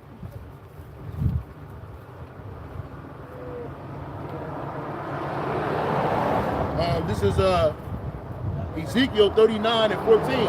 And they shall sever out men of continual employment, passing through the land to bury with the passengers those that remain upon the face of the earth, to cleanse it. After the end of 7 months shall they search. So that's going to be your super elite first job. The Rothschilds, the Queen Elizabeth, all of the Duke of Buckinghamshire, all you demons, you Edomites, your first job is going to be to bury those bodies, man. That's over there in the Middle East, man. And it's called cleansing the land. And why is it going to cleanse? Because death is an unclean thing, man. Back in Isaiah 60, where are we at? Verse 12, it says, for the nation and kingdom that will not serve thee shall perish, yet those nations shall be utterly wasted. Yeah, so act like you don't want to work for us, act like you don't want to serve us, but you're not going to be able to do, because we're going to be gods on the earth, man. Every Israelite man and woman going to have, and baby, child. We're going to have powers like gods. We're going to be gods on the earth, man. We're going to be able to manipulate the elements. Our children, our babies, going to be able to play with poisonous animals and not get bit. They're going to have complete dominion over all animal species on the planet Earth, man. They're going to bow to our children, man. Like that fear of man was on animal during the time of Noah. But it's going to be on these nations of us. It's going to be on these animals of us, not you. You heathens, go ahead and try to pet one of them lions, man. And, Bite a hole in your and you already see those things, man. You know, you see certain of those things on the left hand side, like you see all these, the people call them magicians and all that shit, bro. Mm-hmm. That's nothing but manipulation of the elements, Yeah, man. witchcraft. Yeah, those magicians. But we gonna do it on the right hand side. We gonna have to use no trickery, no sleight of hand, man. Yeah, we're gonna be given the liberty to manipulate the elements, man. You know, and even you know you have these Edomites and even some other days. You know, you got the Tarzan, that Judite. That motherfucker, he be with some crazy animals, bro. Yeah, but see, I'm like, damn. Even bro, he be scared though sometimes. Yeah. No, yeah, of course, but he has it to a certain level. You know? But we gonna have that power. Yeah, hell yeah, man. We're gonna have that same. We're gonna have not even that. It's gonna be way better. Our power gonna be way better, man. We're gonna have to kill an animal and take it out of its habitat in order to deal with it. We're gonna that and the Lord might bless that dude because he ain't make all that noise pulling out, man. He made it quiet, man. Turned the music off and everything. Yeah, but he was backing up with the multiple yeah, because she ain't trying to hear that. Yeah. He started laughing, but he was probably laughing, and she was just like, oh, she probably did something. She was hating. Yeah, like, yeah, right, bitch, you have more than one woman, more than me. Nah, fuck out of here. She was probably like, nah, you. Well, she was cursed with bald head. That was the curse. She had a bald head. Two bald head niggas in the bed together. Nah, Jack. Hey, and the women, I wasn't going to have their long hair flowing in the kingdom, bro. Hey, the Judite, you see how these other nation women hair be flowing? That shit gonna stop, man. That shit gonna stop, bro. I seen a Japhetic woman, bro. Her hair was like down to the back of her knee, bro. As it's supposed to be. But our women hair gonna be way better than that. It's gonna be thick, healthy, it's gonna be healthy. Silky. Yeah. Israelite woman here, especially the black woman, man. Black woman, she was bald, bro. She was hit with the curse, man. She was all kind of. She had all that cellulite on her legs. I wasn't checking this woman out, but you can see when she hopped up the fight. That's not gonna happen in the kingdom of heaven, bro. Our women gonna be perfect, man. Perfect from head to toe. You got women out here that only got a pinky toe, man. Oh yeah. That shit is disgusting. Nah, bro. Go ahead, bro. It says, the glory of Lebanon shall come unto thee, the fir tree, the pine tree, and the box together, to beautify the place of my sanctuary, and I will make the place of my feet glorious. Yeah, the ancient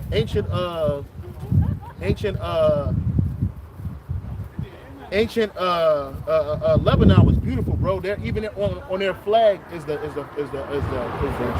pine tree, because they used to be it used to be a big wilderness of vast trees, man. Obviously, it's not that no more, but that's how it's gonna be, man. Even our kingdom, that's why I told you, it's not gonna be a dry desert land in Israel, man. Keep reading, bro.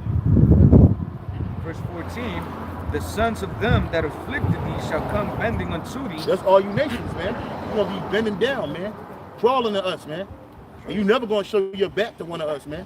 Go ahead, brother. And all they that despise thee shall bow themselves down at the sole of thy feet, and they shall call thee the city of Yahweh, the Zion of the Holy One of Israel. Right, because right now they make fun of us and like, is this the city of perfection? They look at us like, look, we all broken and messed up. No, that's not gonna happen in the kingdom. Like, you see a lot of heathen just doing nothing, bro. They supposed to be working, bro. They look at us like we supposed to be having jobs right now working. According to them, we're bums. But look, all this tourism shit, there ain't gonna be no market for tourism in the kingdom, bro. You gonna be working. How you gonna take a tour when you working? How you gonna look at the sun setting and the sun rising when you working? You too busy with your head down. The only tour you're gonna be taking is of the job site. That's right. That's right. You're gonna be touring that job site. Oh, that's right here. Okay. Go ahead, bro. This new area? Yeah, that one right here. This is where y'all gonna be for the next... for whatever, however long. I'm not gonna put a time on it until I say stop. And believe me, we don't get tired. Shit, we gonna be up for hundreds of years if we want to, man. Sleep is for the weak. It says, verse 15, it says, whereas thou hast been forsaken and hated. Hey, it's like they told me with the dollars, man. We still talk about that to this day. The Wadi Bashim Yahushai for the elders, the bishop elders, and the brothers and dollars, man. They showed us a time of our life, man. We haven't remade that life. Bro, we ain't get no sleep for 5 days, bro. We had to be up at least 48 hours. It seemed like we were there for like 3 weeks. Yeah, didn't it? That's how it's gonna be the kingdom, bro. Ain't gonna be no such thing as time with us, bro. That's right. It did feel like we was there for a couple of weeks, a few weeks, bro. We were just chilling. That was the longest week I ever had, from then even to now, bro. That's right. But guess what? We was up, man. We was the spirit, bro. Hey, we would party all night and wake up 7 o'clock in the morning. I remember one morning we woke up and did a lesson, man. And we woke up, it was like 7:30 in the morning, bro. Yeah, after we had gone out. We was out all night, bro. We probably just got like a couple hours of rest, man. But it was beautiful. But how much more in the kingdom of heaven, bro? That's right. Go ahead, brother. It says, whereas thou hast been forsaken and hated, so that no man went through thee, I will make thee an eternal excellency, a joy of many generations. Yeah, because right now these nations, they don't want to be nowhere where we at. They don't want us living next to them. They don't want us. They don't want to see our children playing in the yard. Nobody want to be around us, man. The Lord said He's gonna make us eternal excellency, man. Go ahead, brother. Verse 16. Like even now, like barely nobody want to park next to us. Esau came earlier. He walked up there. Jake came and sat down here for a little bit, you know. Okay. Verse 16. Thou shalt also suck the milk of the Gentiles and shalt suck the breast of kings. And that's not no gay shit. That's talking about we're gonna take their wealth. That's right. Because it's our wealth. That's right. They got it by defrauding and unrighteous decrees, man. That's how they got it, man. Just like we took the wealth of them Egyptians when we walked out of there, so we borrowed it. We ain't borrowed shit. We took it. We took it, man. Yeah, they were handing it. Yeah, they was giving it over. That's right. They was shook. Just take whatever. Just leave us. Just take whatever, Just man. go. Just go. So we want to do that again, man. It says, and thou shalt know that I, Yahweh, am thy Savior, and thy Redeemer, the mighty one of Jacob. That's right. For brass I will bring gold, and for iron. Brass is a plentiful metal right now, man. But that's how we're gonna have gold, man. So ain't nothing of ours in the kingdom is gonna be made of brass. That gold is gonna be the foundational metal for all things. Go ahead. For iron I will bring silver. And you can find iron ore anywhere on this planet, man. That's how silver is gonna be for us, man. It's gonna be nothing. Go ahead. For wood, we're gonna have streets of transparent gold, man. You can see yourself in, man. And guess what? They're gonna shine them. They're gonna shine them floors. They're gonna polish them floors, and they ain't gonna be able to walk on it hands and knees. You better have some pads on your hands. You gonna have some pads on your knees, man. And you're gonna be as you move. You're gonna be moving in circles, bro. You're gonna do like wax on, wax off, wax on, wax off. Go ahead, brother. For wood, brass, and for stone, hey, iron. Wood is everywhere. That's how plentiful brass is gonna be, man. And there's gonna be different kinds of qualities of brass, man. Go ahead. We're gonna have the top choice though. Go ahead. It says, and for stone, iron. Yeah, you find stone anywhere. That's how iron is gonna be, man. So nothing in our kingdom is gonna be made of stone. Right. Unless we want it to, a precious stone, which is gonna be interlaid in our walls. Go ahead. I will also make thy officers peace and thy exactors righteousness. Violence shall no more be heard in thy land. Yeah, because you go to the ghetto, wherever, anywhere our people at, it's nothing but violence, bro. But you can go to Edomite neighborhood, ain't no violence at all to be heard, bro. None. Well, that's how it's gonna be in the kingdom. It's gonna be quiet. You're gonna hear birds chirping, animals purring. Ain't gonna be no fighting amongst our people. Ain't gonna be no black on black crime, no brown on brown crime, no brown on black crime, black on brown crime. That shit is gonna be non-existent. Right. It's gonna be nothing but love. We gonna love each other, bro. Like the brothers, like we love each other now. Right. We all gonna be related. Hell yeah, man. We all, the elect, man. We gonna be interrelated, bro. My son's gonna be with your daughters. Your daughters gonna be with my sons. I might get some of your daughters. You might get some. You will get some of my daughters, brother. Yeah. Absolutely. Hey, brother. Hey, watch the way you talk to me, man. I'm your father-in-law. Yeah. Hey, wait, brother. I'm your father-in-law first. you got me, brother. You got Salakia, brother. We're gonna have that kind of relationship, bro. But it's still gonna be order. It's still gonna be order. Go ahead, brother. Violence shall no more be heard in thy land, wasting nor destruction within thy borders. Yeah. But thou shalt call thy walls salvation and thy gates praise. Yeah, that's right. The sun shall be no more thy light by day, neither for brightness shall the moon give light unto thee. Yeah, the sun and the moon is going to still be there, but that That's wisdom. Our wisdom is never going. It's not going to be our wisdom is never going to deplete. That's right. Our understanding is never going to wane. Go ahead. It says, but Yahweh by Hashem shall be unto thee an everlasting light, and thy power, thy glory. That's right. Thy sun shall no more go down, neither shall thy moon withdraw itself, for Yahweh by Hashem shall be thine everlasting light. Yep. And the days of thy mourning shall be ended. That's right. We ain't gonna mourn no more. It's gonna be a constant celebration, man. That's right. when we're gonna have an Israelite party, man. Go ahead. It says thy people also shall be all righteous. So the 2/3 that died on this side, the same must know it at the death by pain, 2 Esdras 9 on down. Guess what? They all gonna be righteous. Everybody gonna be righteous, man. Ain't gonna be no separate. Oh, you a 2/3 nigga, or you a 1/3. Nah, we all gonna be Israelites, man. Yeah, we gonna have some shame on us for a little bit. 2/3 gonna have maybe a little bit more. Who knows? But hey, when they come in, it's gonna be all love, man. Ain't gonna be no, hey, General Yohana gonna be cool in the kingdom of heaven.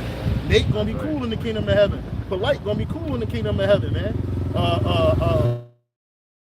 Nigga, he gonna be cool in the kingdom. He gonna be good.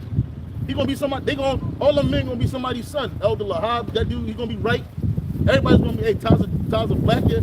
He gonna be right, man. He right now. He in the kingdom. I mean, he in the spirit world right now. He righteous, man. What? It says, they shall inherit the land forever, the branch of my planting, the work of my hands, that I may be glorified. Mm-hmm. A little one shall become 1,000, yep. and a small one, a strong nation. I, Yahweh by Hashem Yahushai, will hasten it in his time. And how's that going to happen with one woman? Hell no. We're going to have more than our hearts can wish for. If King Solomon had 1,000 women, man, hey, the men in the kingdom of heaven are gonna have hundreds of thousands, man. Close us out, big bro. You know. So hey, with that, Akim, we hope Cam was edifying. Again, all praise, sound, and glory going to Yahweh, by Hashem, Yahushai, by Hashem, Kadash. Double honors to the apostles and elders at Great Millstone, and peace and salutation to all you Akim out there pushing and defending His gospel throughout the four corners of the earth. So next time, Lord willing, hey, shalom. Yeah, that's a nice view, bro.